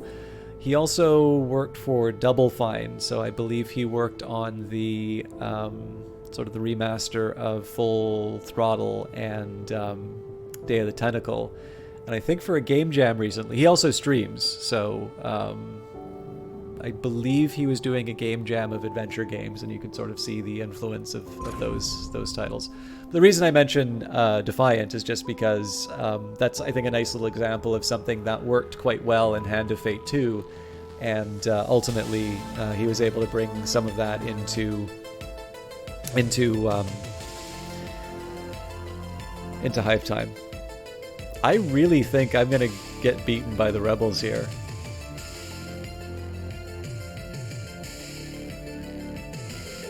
So I'm generating pollution, I'm generating waste, I'm doing the stuff that would maybe cause my value to go down.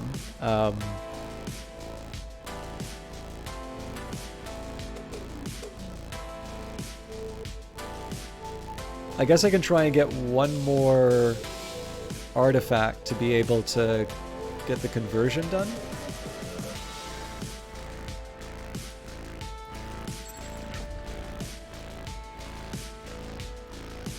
That ship's too big, so we can't use it. There's also descriptions for the ship in here. So the L-22 Rainyard says, the lack of stabilizers on the Reynard makes every dock a nauseating ordeal. Hey, Tiberiosity! Long time no see!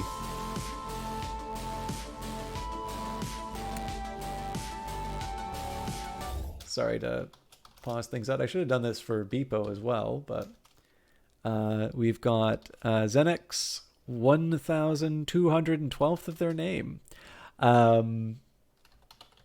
yeah, I know Tiberiosity better through Halo, but I don't think you've been playing Halo the last couple of times, so you definitely didn't see you today. Is that Tiberium I see? These are isotopes, which are probably about as dangerous as Tiberium, but they are distinct from Tiberium because this takes place on Saturn's moon Titan, and I believe Tiberium is limited to Earth unless I have misunderstood the Command and Conquer stories. Okay, so we hit our milestone of 200 minerals, so we want to start building a ship right away. The Fox That Smiles Back version 2. I'm sorry, you said raid, and I completely ignored it because it was great. Thank you so much for the follow. And I'm sorry, Tiberius, I can't remember if I asked, but I shouted you out as a Halo streamer, even though like I've not seen you play Halo in a very long time. How are you, and what were you playing recently? Either today or in other circumstances. Holy crap. We are losing a lot of power here. Okay, so I'm going to kill the isotopes for now. I'm also going to end the tier 3 production, not because I don't think I'm going to need tier 3 minerals, but because I'm going to have more devices that need tier 2. We've got about an hour and a half left in the workday. I'm going to try and run out the clock there.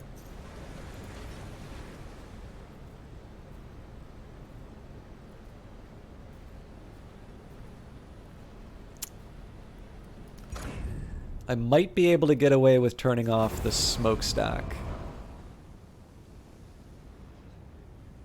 Yeah, we'll turn it off for a little while. Care of Command & Conquer 3, it's actually an intentionally seeded alien mineral that the screen spread to terrify. Okay, so I have not played the third one. So you just want to play Halo, but 343 has annoyed you so much with their challenges and game types, the inability to just choose what match type you want. Bring fire teams into free-for-all, general brokenness. Yeah, so that was, like, it's why... I'm sure, I mean, you've probably been on Twitch. I can't remember how long you've been on Twitch, but I remember interacting with you. Like, you do kind of seem to be something of an old hand at this. And I'm sure you've been around long enough to sort of have enough sort of insincere, oh yeah, this guy. Like, so I have people who, like, will pretend to be constantly watching my stuff, and they'll mention games that I've not played for years. And that's fine, right? Like I say, I don't take attendance, right? There's no penalty for not hanging out. My stuff isn't for everyone. But, like, perhaps we can not pretend to be doing things that, you know, we think we've been doing. So I kind of need to at least acknowledge, you know, it's always a little embarrassing not to be able to say something a little more recent. But I certainly, your memorable streams were the Halo ones. But I also kind of want to come up. I want to get in front of the, of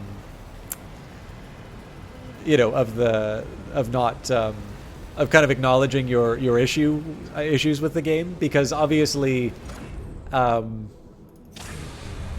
you're struggling with it. So it's it's just. It's one of these ones where I kind of need to admit my bad.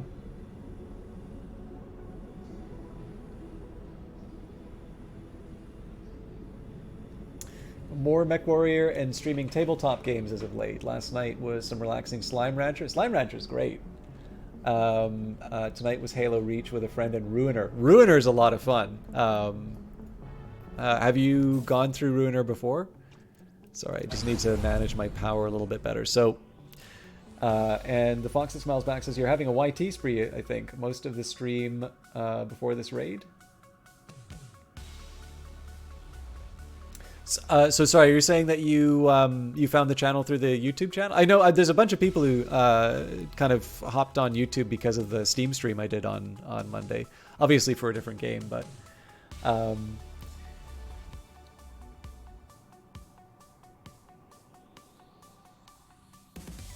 Or am I missing something about YT? Sorry, I could be missing the abbreviations here. But yeah, no, I liked Ruiner a lot. My only complaint was I did play it on hard, and I actually found the game... Oh, sorry. Is this a reference to one of these ships, you mean?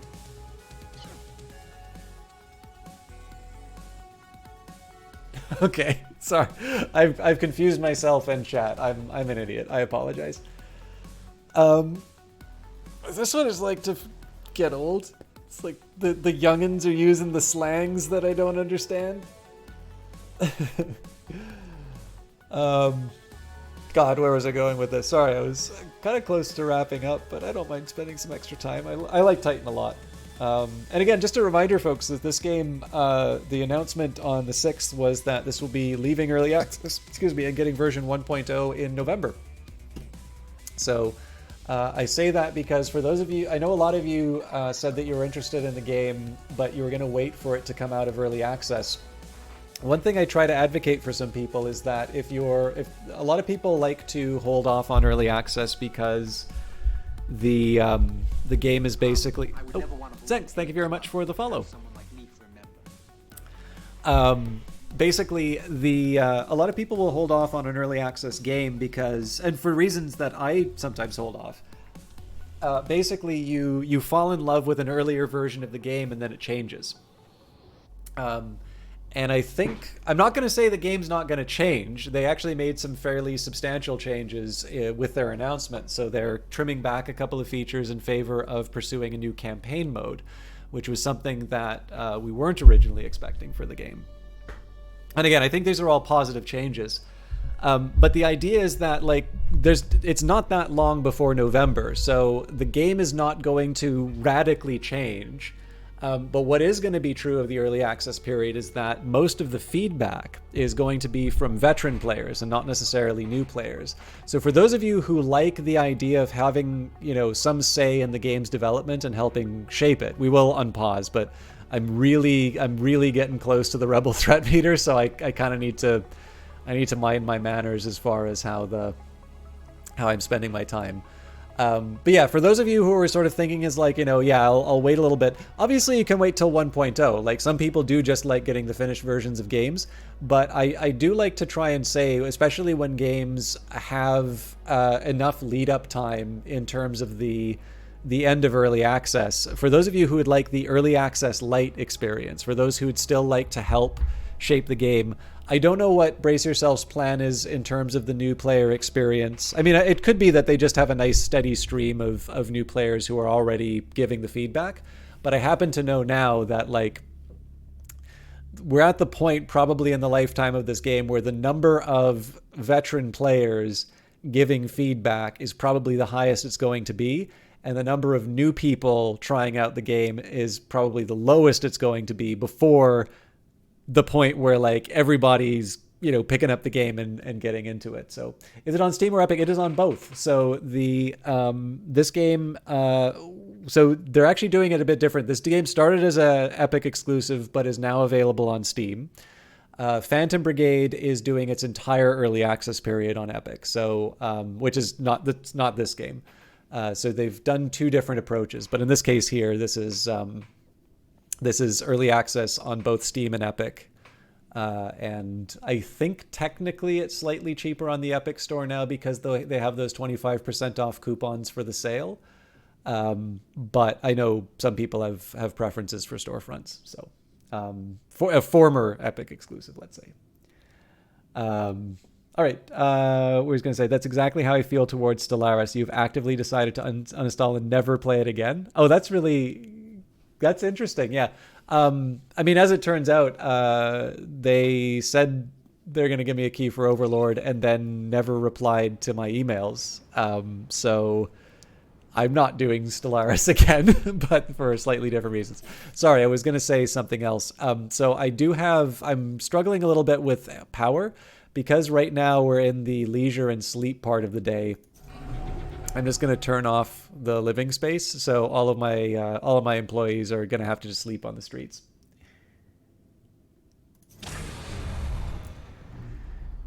See, I don't necessarily think it's a bad thing that they changed Stellaris.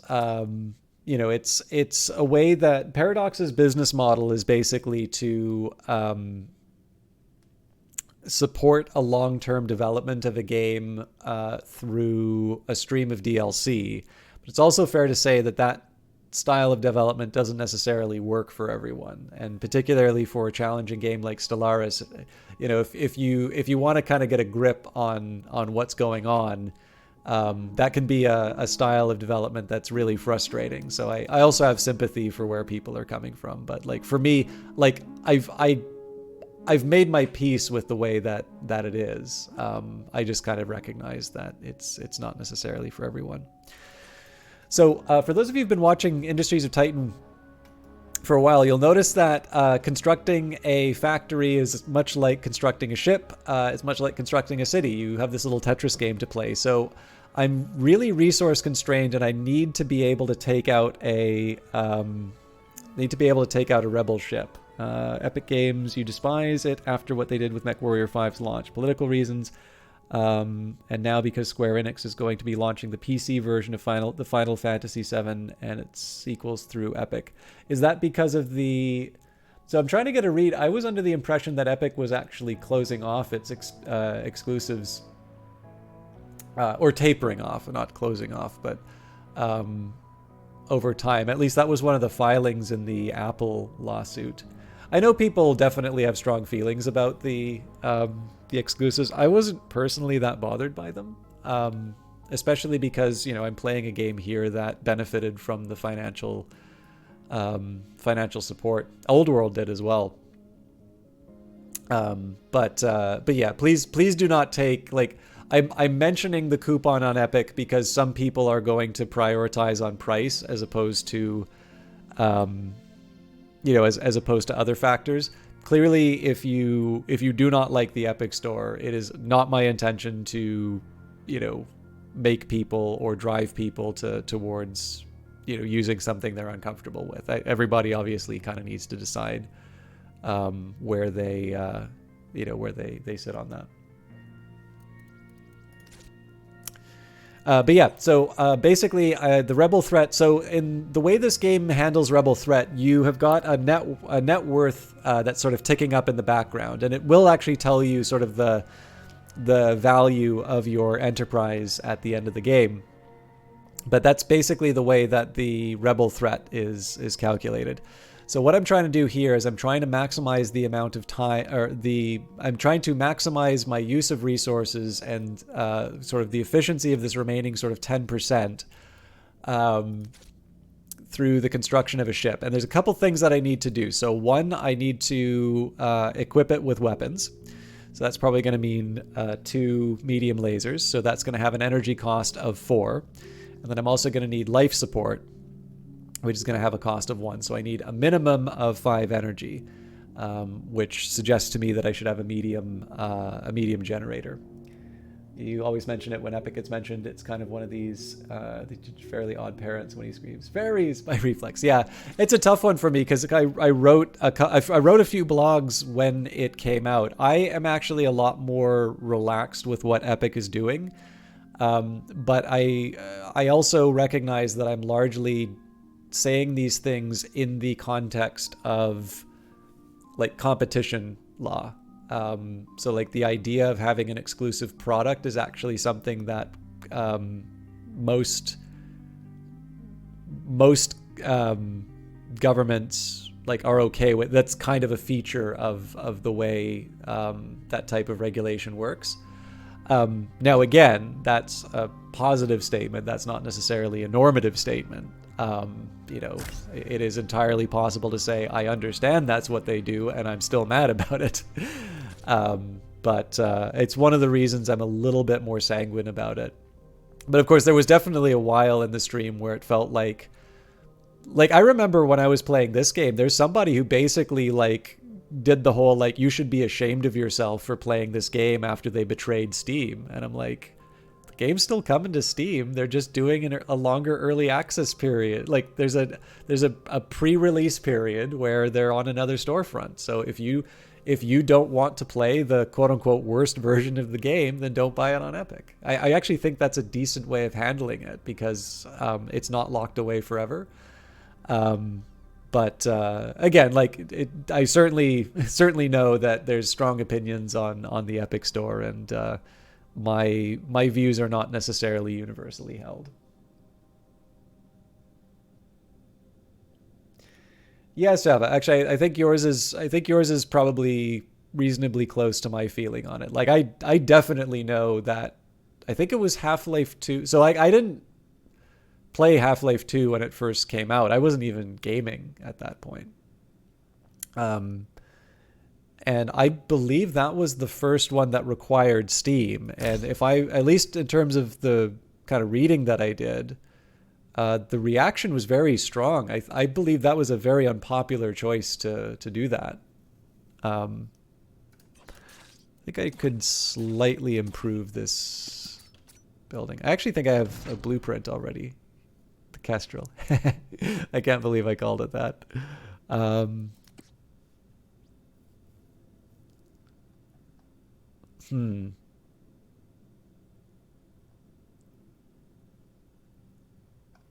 Okay, I might sink myself doing this.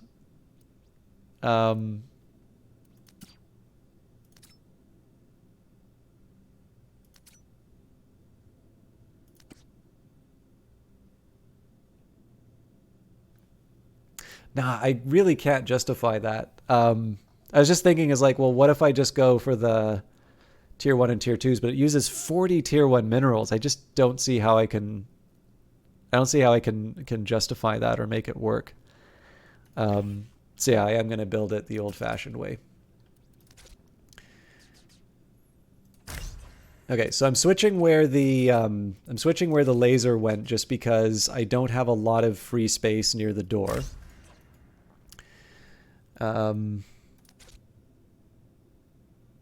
Or maybe what I do.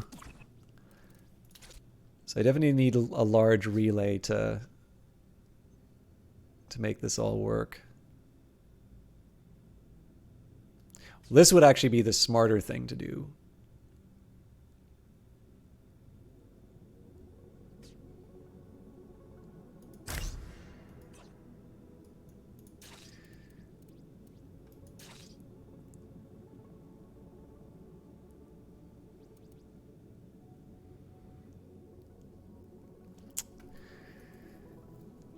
Sorry, I'm thinking.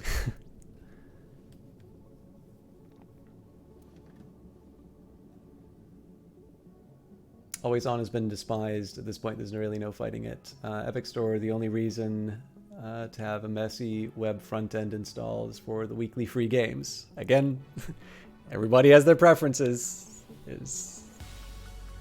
I don't think that's the only reason to have the Epic Store, but if you want to know my opinions on it, you can read them online at this point. I think most of the games that you have played in your life were tactic games like Wasteland, XCOM, Brothers in Arms. Pretty much those are the games that Tiber is getting you into. Mech Warrior, to the extent that you're trying to kill things better in those types of games.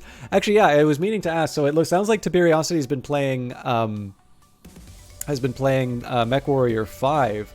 But have you covered the BattleTech game by Harebrained Schemes? Because I really, really like that game. So I'm really having trouble making up my mind. I think this works, though.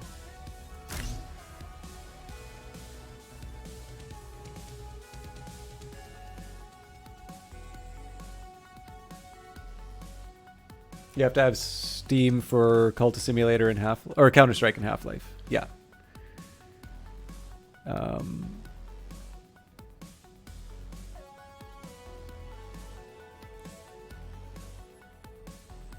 You played a lot of it, but not on stream. You kept getting that mission where you have to defend those ammo crates. I think that's near the end. That is not an easy mission for sure. Okay, so sorry, it took a lot of time to design that ship, but that's because I realized that I need to get some more tier 3 minerals. So we're gonna get that production line up and running again. I see CS and think Cultist Simulator. I am a creature of habit. So some of the other things I need to build a fuel fabricator. I can actually do that with tier 2 minerals now, so let's get that out of the way. I need to build an engine, but that takes 10 construction units, so I'm going to try and hold that back. What I'm mostly interested in right now is finding the things that require energy. And this is just so that I can try and make the most of the... If I can make it so that I only need this one relay, that makes me happy. I may not be able to pull it off, but I'm going to do my best.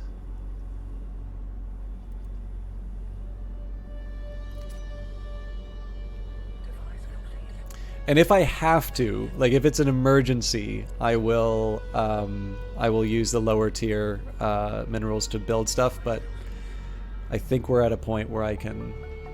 Ooh, we're getting really close to the edge there. Okay. There's a couple things I can do to sort of lower the value of my city corp. One of them is to actually just start digging up isotopes.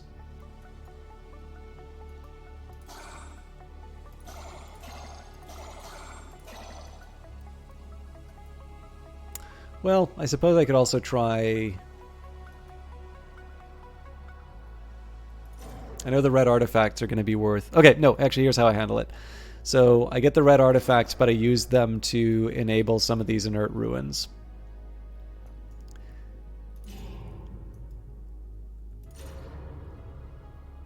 So I'm going to grab one of these at the 30.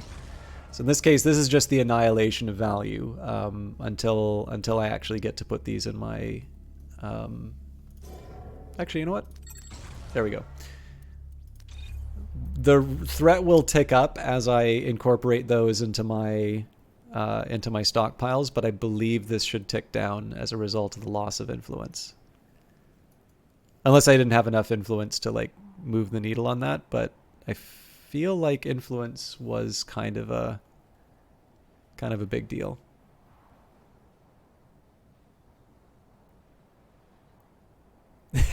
I think I know where you're going with that. I had a similar family. I was not allowed to I don't even know what expansion it was for Magic.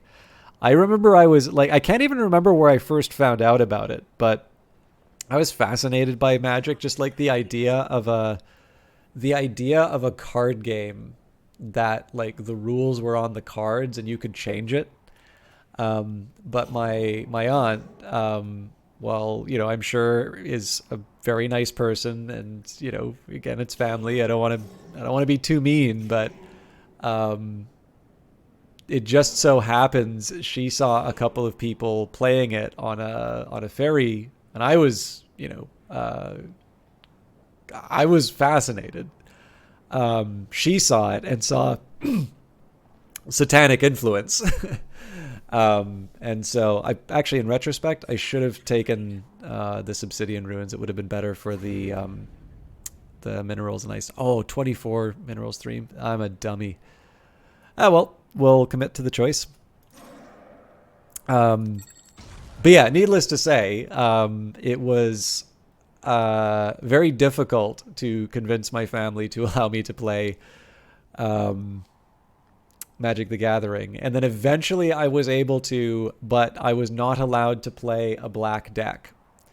I was only allowed to play, I think for a while I was only allowed to play a white deck, and then I think that was eventually restricted to I could use anything but the black Magic cards. Magic is okay, but black Magic is going to just, you know, drag me down to hell the second I put one of those in my collections. So Yu-Gi-Oh! Is Devil's Work, yeah.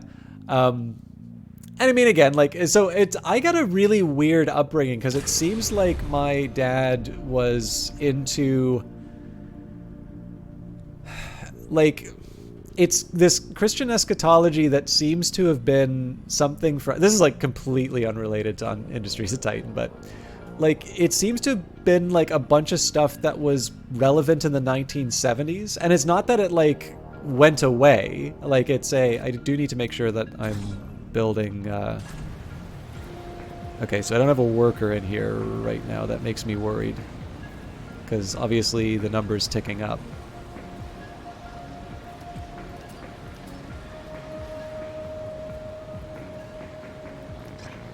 Oh, I think I know what's happening.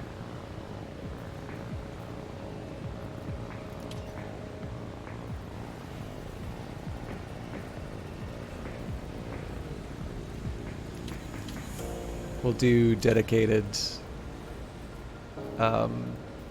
manufacturing. I think I've blown it, but... Ah, power. That's why there was that delay. Again, I've probably blown it, but we'll do our best. Also, I can turn the smokestack back on. But yeah, so like just, you know, the idea the Antichrist is going to come down and kill us all and that sort of stuff. But like he would be reading books that were decades old. It scared the hell out of me, but even though, so like the thing is that like the more, so like I don't think I would have been alive during the moral panic. Like I know about things like the moral panic around D&D, but I don't really know the timelines of it.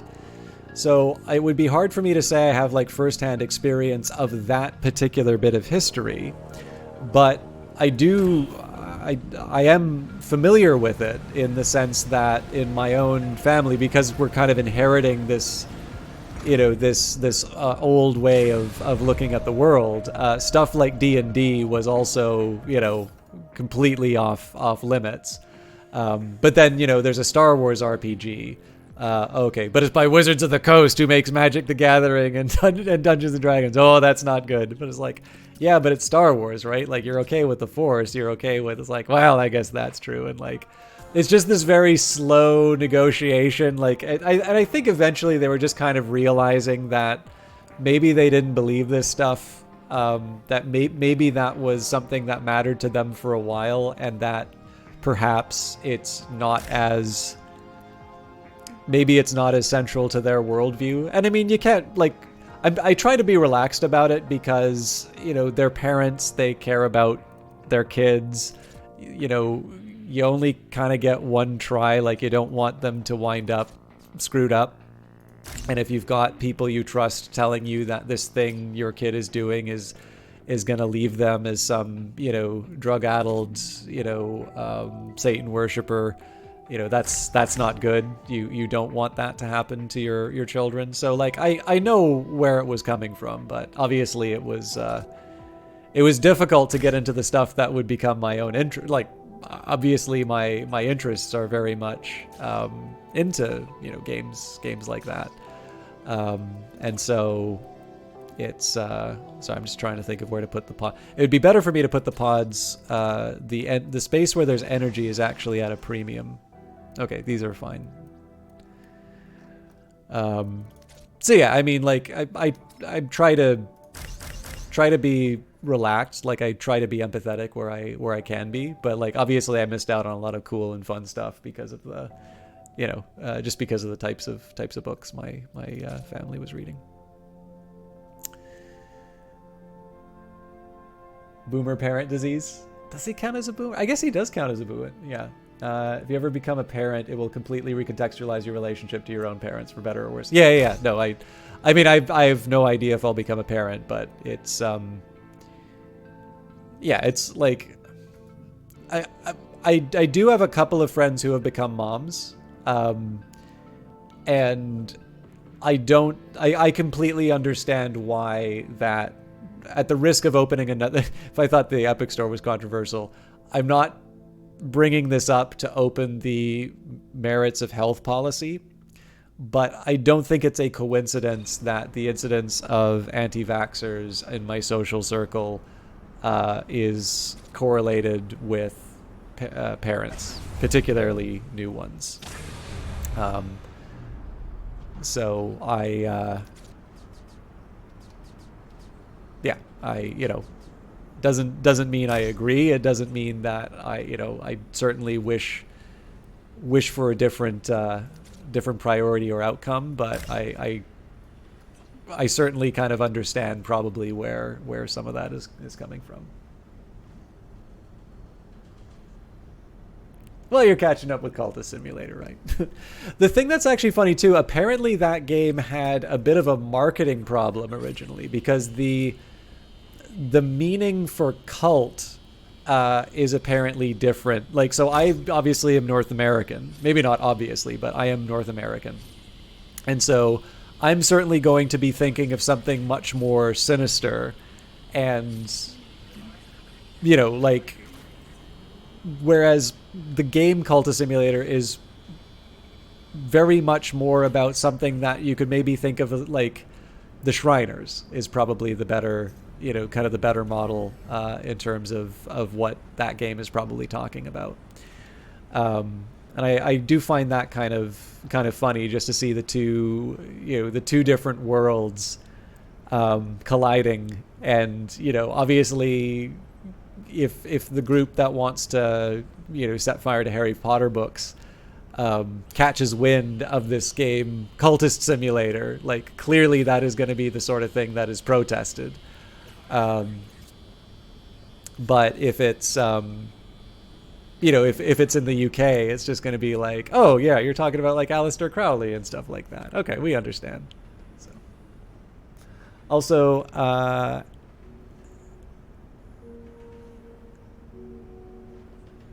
as it's like, you feel like anti-vaxxers should either be forcibly vaccinated against their will or forced to relocate to a walled anti-vaccine zone.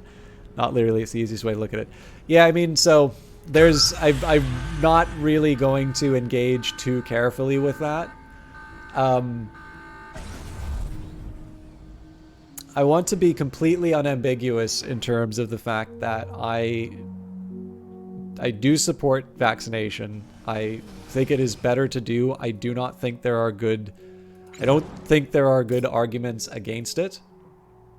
I realize saying stuff like that loses me like viewers and followers, and all I can say is that, you know, if you think that I need to think the same things as you to watch, then, you know, we were going to have something to disagree about at some time later. But even with that belief set on my part, I would be very uncomfortable with the idea of people being made to get that. I think there is a difference between, like, so, like, I live in Ottawa, so I had to like experience the convoy, and I don't really have sympathy for the people in the convoy. Like, I don't agree with what they were doing, and I think largely their stated reasons for doing things were very different from what their actual intentions were. However, I do think the catalyst for it, the fact that there was like one policy that was announced and the government did another thing, I do think that probably there was something because it moved beyond that so quickly. I think we tended to lose fact that the original outrage and the reason why it was specific about trucking was the fact that the government announced one thing and then did another. And so, insofar as we want to try and prevent stuff like that from happening in the future, we probably should at least acknowledge the fact that at its origin, you know, it was focused on a very specific policy that did actually have a material effect for people who were, you know, out and doing their work. But again, to be clear, that should not be perceived as support for the trucker convoy, because the people who were there were not truckers and such. But yeah, like, this is the thing, right? Like, I try where I can not to... I try to make it so that my own particular set of preferences does not necessarily have to become... I'm generally uncomfortable when, you know, when I wind up saying things where it sort of feels like my particular set of preferences are all of a sudden becoming some generalized rule that everybody needs to follow through on.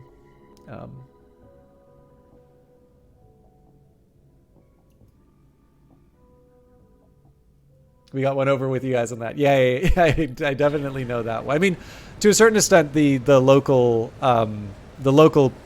police did not do a good job with that. And again, I'm sorry for spending so much time talking on this. I should probably just invoke closure and know not to wade into the controversial stuff again. But yeah, like, I think the thing I really dislike about movements or events like that is just the simple fact that there is a discussion to be had about some of these things here, right? So like when it came down to the government saying one thing and doing another, there's a reasonable statement of like, okay, well, what are you going to do to fix this, right? Like, these are a set of people for one reason or another chose not to get vaccinated. They're now out on the road. They're trying to do their job. And they are now in a situation where they may not be able to re-enter the country, or they may not be able to deliver their goods because the government has turned around and announced a different policy from what they had announced just the day before. And I would say that in any other circumstances, that would be a completely normal thing for us to discuss in terms of the day-to-day operations of government. And in fact, it is the sort of thing that you could imagine people doing a protest about. That kind of seems like a crappy thing to have to deal with, right? But that is not what that convoy was about. Very few of the people attending it were truckers. Very few people were really invested in that particular issue. It was just a chance for them to bring up a number of other grievances that they have with the government, and did so in a way that certain parts of the city, particularly if you looked a certain way, like if you had a mask on, there would be people trying to pull that off of your face. And if you want something that will make me lose sympathy with a point of view that maybe even I disagree with, it would usually be actions like that. So again, like one thing I just want to do is that we kind of live in a time where people can sort of give these little hints about being aligned with certain points of view. So I want to be really clear that I'm not trying to give some sort of an apology for what they did, or I'm not trying to sort of give, well, if you just look at the details, you'll see. It's more of a comment on how those types of things can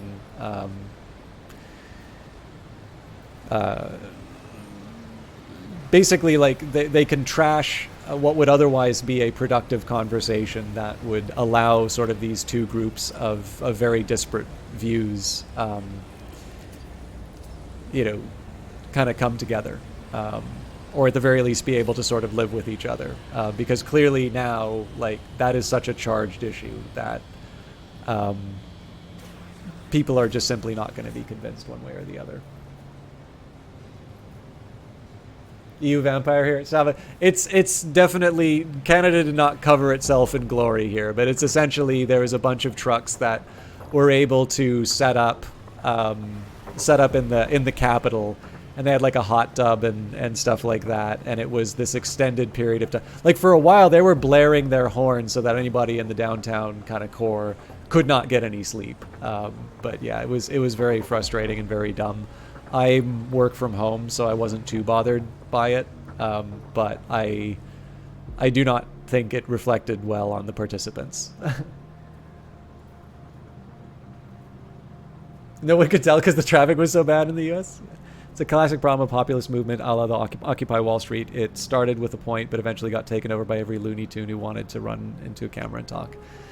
Yeah, and I mean, I have to suspect to a certain extent that some people are just getting, like, I don't know, there's I'm sure, like, everybody's kind of got their own explanation in terms of why people are behaving the way that they are. But yeah, just this maybe can be the way that I can close it off, is like, there is the half of my brain that says,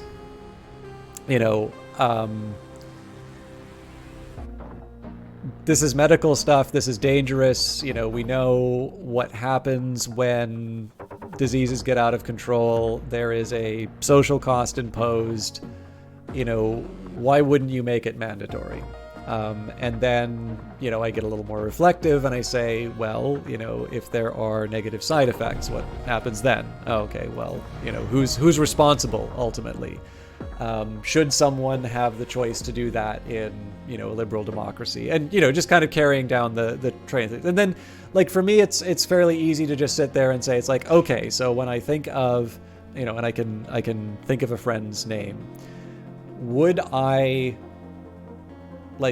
feel okay saying to them that, you're, because I'll tell you right now, the one person I'm thinking of in particular is a very gentle person. They are the sort of person you could imagine running like a natural remedies sort of shop.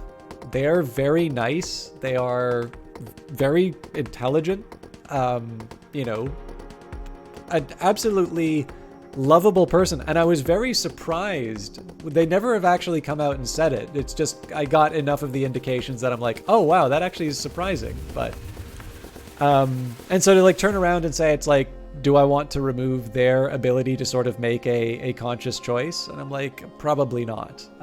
Do I think they're making a good choice? Definitely not. But it's where I do kind of take the time to sort of push back and say that I think the idea of taking away the choice is that to me would be the line where I'm like, I'm actually not comfortable with our measures against it. I think there are efforts that you can do to sort of coerce it. Like I do think restrictions on, like what we've done here, like in my workplace, I believe I cannot go to the office if I'm not vaccinated. I certainly believe choices have consequences, but the idea of forcing it would be wrong.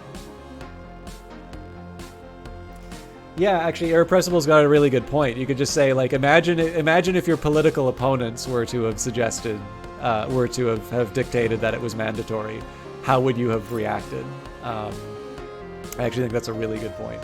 Anyways, I'm sorry. I'm probably just upsetting people. I'm probably not saying things that people already know, and I'm sure I could articulate myself much better in other contexts. But it did give me enough time to arm myself for the rebels. And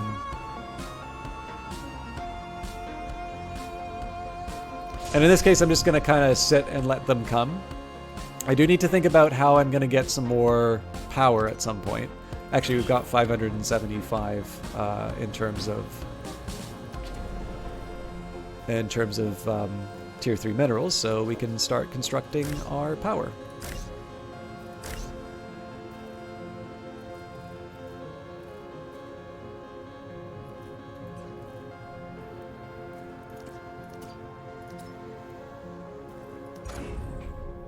Yeah, I think another way you can just look at it is like, I'm sure the set of things for some people, like for any topic, there's like the set of subjects you would break a friendship over. Your city is built on lies and corruption. Only fire will cleanse it now. Zoran Gorak, the second of the rebel leaders introduced in the updates. So now we get to see the combat.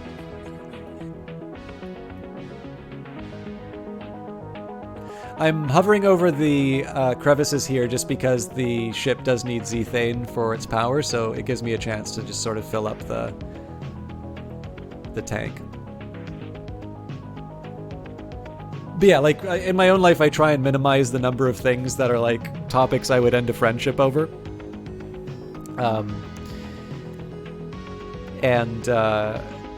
Particularly looking at the kinds of conversations that happen on Twitter. Well, it's a stretch to call them a conversation, but it's nice, where possible, to be able to at least hear an opposing point of view. Even, like, it may be poorly articulated, but, like, I do have a tendency to follow stuff that frustrates me, because it's nice to be able to at least get a bit of a reading in terms of what other people might be hearing, or where they're where these ideas might be coming from. So like I don't really like the publication The New Republic. Like every once in a while they'll have a good article, but usually like I'll get very frustrated reading even tweets by the New Republic, but I've not unfollowed the New Republic because it's also been a pretty reliable provider of sort of the talking points I will be hearing from my friends of a particular political stripe.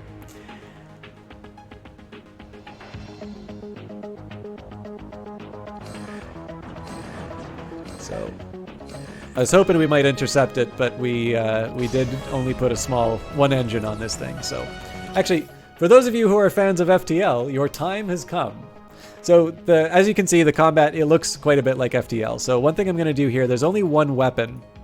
So not only am I going to pound the hell out of the gunner, but I'm also going to try and take out the weapon. I'm also just going to get a quick read on, so there's 2 other crew members. They do have a medical pod, so I'm probably not going to be able to take that out, but I might be able to follow up with a hit to the medical, or to the life support.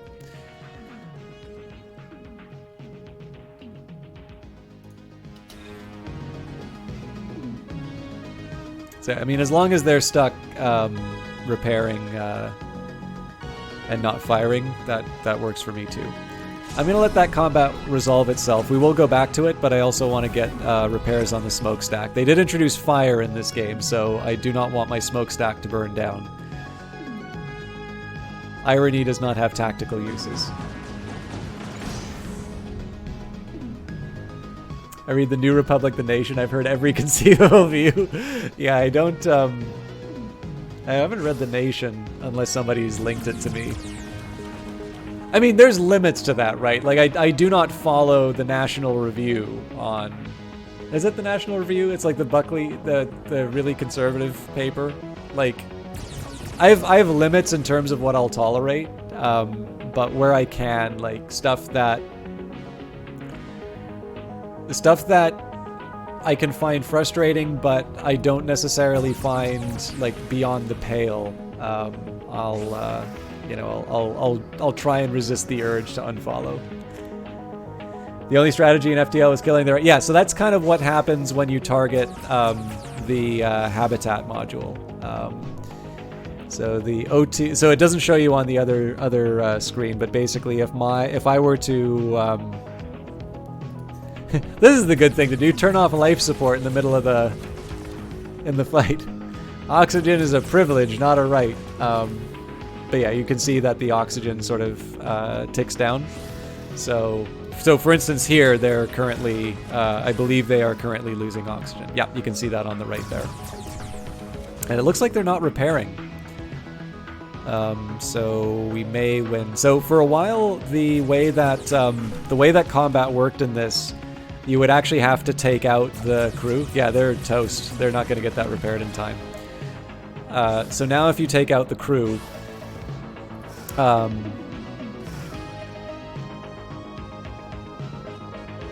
what's going on here? Guess my people really want to repair.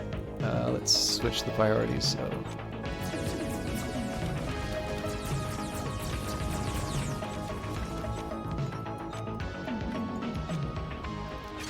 Hopefully that's a bit better. But yeah, it used to be that you'd have to actually take out the ship, whereas now if you take out the crew, the ship will sort of explode on its own. So yes, you're a strategist after my own heart, Sajaba. We could try and pound them in the medical bay, but I think it's fine. Like they're done for. So. Unlike FTL, you cannot survive in the med bay without oxygen, so. And this is in the Unreal Engine, so you get little... Such as yours would buy into the Council's lies. I really do like Zoran's voice acting. I really feel like they went to 11 with that one. Now, I'm at about 4 hours here, so I apologize that it was a discussion of controversial topics not related to the game for the end, but I think this is where I may need to call it because I have a little work that I need to get done, and I would like to, if I can, I like to try and get my sleep schedule restored. For those of you, again, just a reminder, reason I didn't stream Monday was because I did a Steam stream for Cultist Simulator. I got paid for it, so obviously I'm very grateful that I was given the opportunity. And I think I gave them my invoice. I better give them my invoice if I didn't. But it wound up going 15 hours, and that's voluntary on my part. They definitely didn't ask me to do 15 hours. But it does mean that my sleep schedule got a bit altered, and I do have some I have some early stuff that I need to do for work tomorrow. So I think finishing a Rebel Wave is not a bad way to wrap it up. I will just but I will be back Friday, probably with Old World. I will just give a quick recap. So I'm sure it will not come as a surprise to you that repairing is a thing. Repairing takes energy credits, and we did also pay our employees. I don't know what I was thinking. Must have been a lapse in judgment. But in this case here, I don't have enough credits to buy any more buildings.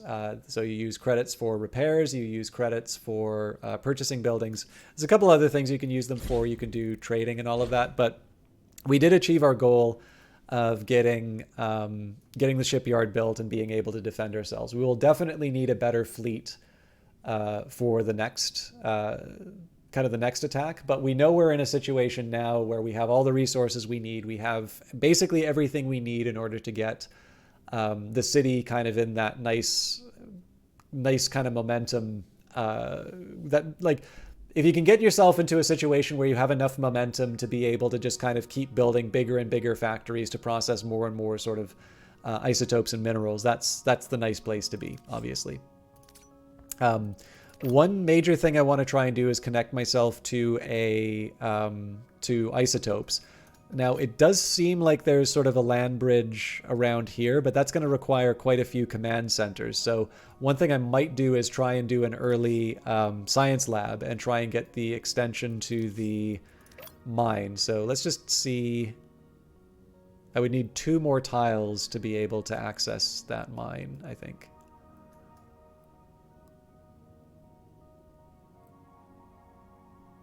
Oh, maybe not, actually. So 1... Yeah, so I could actually... Oh, but I wouldn't be able to get trucks there, so that's not useful to me. But yeah, so if there's a way of extending the range of mines 2 tiles, that's good. This is not a really high priority because obviously there's a bunch of isotopes and minerals on the ground here. In fact, it might be a good idea for me to... So this is like right beside the residential area. This is definitely gonna cause a lot of death, but I can use this to just scoop up all of the resources in the immediate area, and then we can then we can focus on building something a little more permanent in these 2 regions.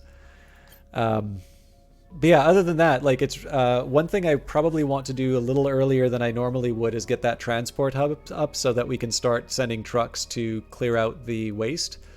And then just generally sort of link up all of the different buildings that are going to need my my minerals and isotopes. But as always, that's going to be something for later on in the... That much Cultist Simulator, you probably made it like 10% the way through the run. Listen, you! No, it's true. No, I had a lot of fun doing it, actually. So Java was someone who was present during it. I had a lot of fun doing it. It's always nice to be able to talk about the game, particularly with people who haven't seen it before. And I have a feeling the same thing's going to happen with Industries of Titan, actually. I think this game has every possibility of being really big and really popular, and okay, so I'll be honest with you. This is something I've been sitting on for Industries of Titan for a while, and I honestly just need to find the time to do it. My intention is to do a proper series of videos that are intended as a guide to Industries of Titan, and I've actually been wanting to do this since about October.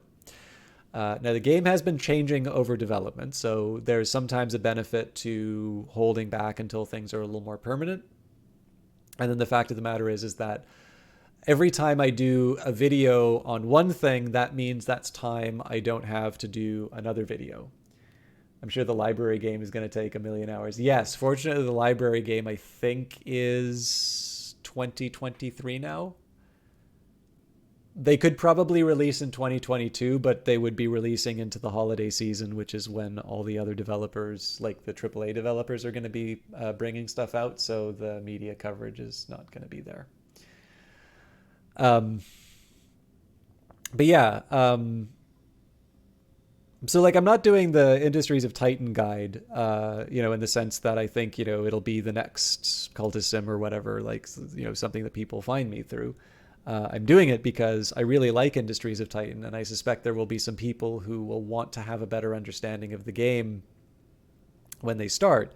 And the tutorials are good, but if you don't like waiting for each entry to tell you more about the tutorial, or some people just learn that way, right? They don't want the game tutorial. They're just going to go and watch a stream or something like that. So I figured if I can try and do that myself, I can get that out of the way, and then I can fix it or improve it over time.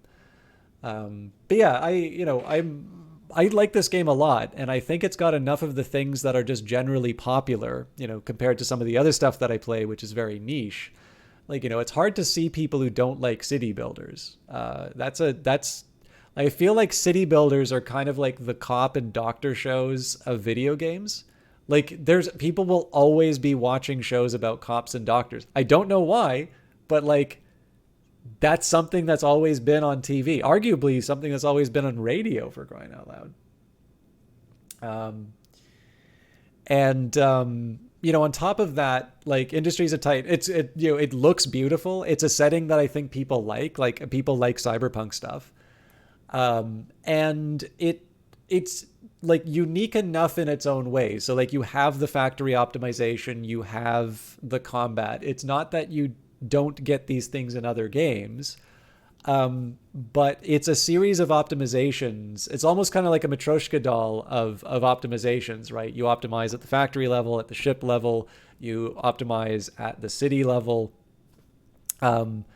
You take this core set of ideas, and they wind up being very applicable in this nice little package. So one of the reasons why I want to make sure that I'm doing some kind of learning material for this is that if for whatever reason people see like a degree of complexity, like, I'll be honest with you, like, there are some games like Satisfactory where I know I will like them, but I sort of hit a point where it feels like the grind is a little more than what I'm willing to deal with. And it could be that there are just a couple of tips that could put me onto that other path where it doesn't feel like I'm doing that thing I'm not enjoying so much. And so, if those videos can kind of help people get onto that path where it actually goes from being like an okay game to their favorite game, that's the sort of content I'm definitely interested in making for YouTube particularly. So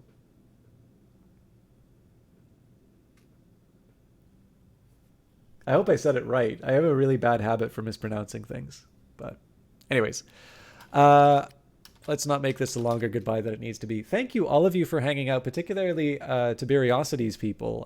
I know, as I always say, you usually sign up for one broadcaster. It's never guaranteed that you're going to be... it's never guaranteed that you're going to be into the other thing that they stop by. So Jabba, I'm delighted that you came back and said that you liked Cultist Simulator. And then, of course, that's not to deny regulars. JJ's Games, Irrepressible. I'm feeling like I'm missing someone. Olaf, of course. Olaf. I never like saying I can count on him for the lurk, but Olaf is somebody who has been very, very supportive of this channel. And I believe Zenks, you are one of the new followers, along with the fox that smiles back. Second of his name. Oh, and Beepo, of course. I'm sorry, Beepo, you rated earlier as well. Of course, I believe Beepo is currently asleep. So let's try and find somebody to host tonight. I apologize for those of you who saw Old World last week. The guy I hosted was a jackass, and I hate it when that happens. But let's just take a second here and see. Okay, nobody's streaming Industries of Titan. Let's see if somebody's streaming Phantom Brigade.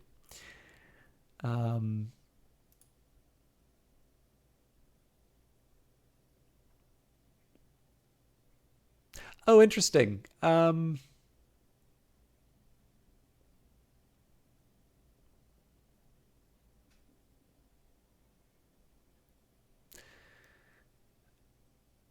Okay, so here's the deal.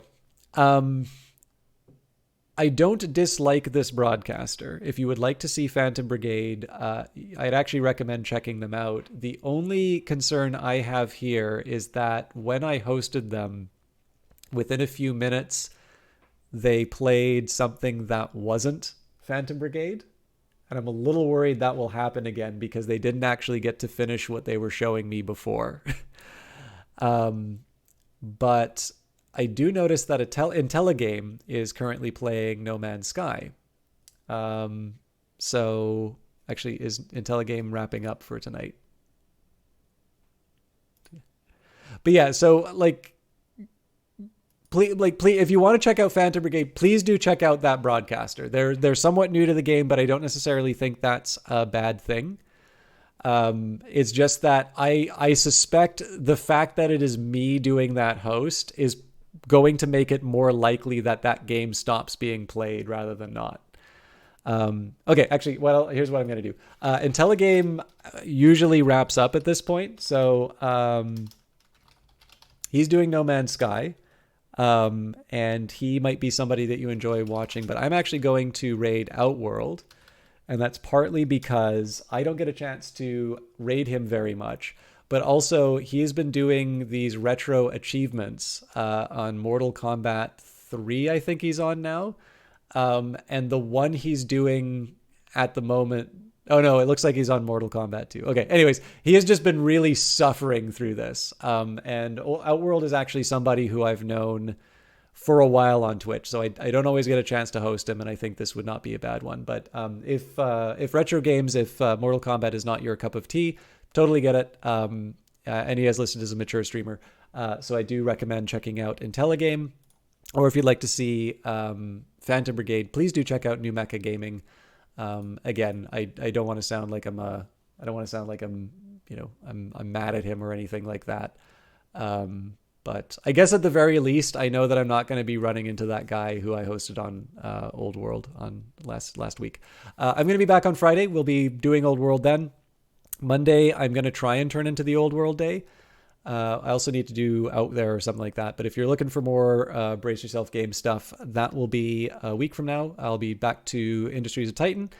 And as always, if I get a chance to do some extra... extra news, extra games, extra streams, I'll announce those on Twitter. I'm going to shut up now. Please enjoy Outworld. See you then.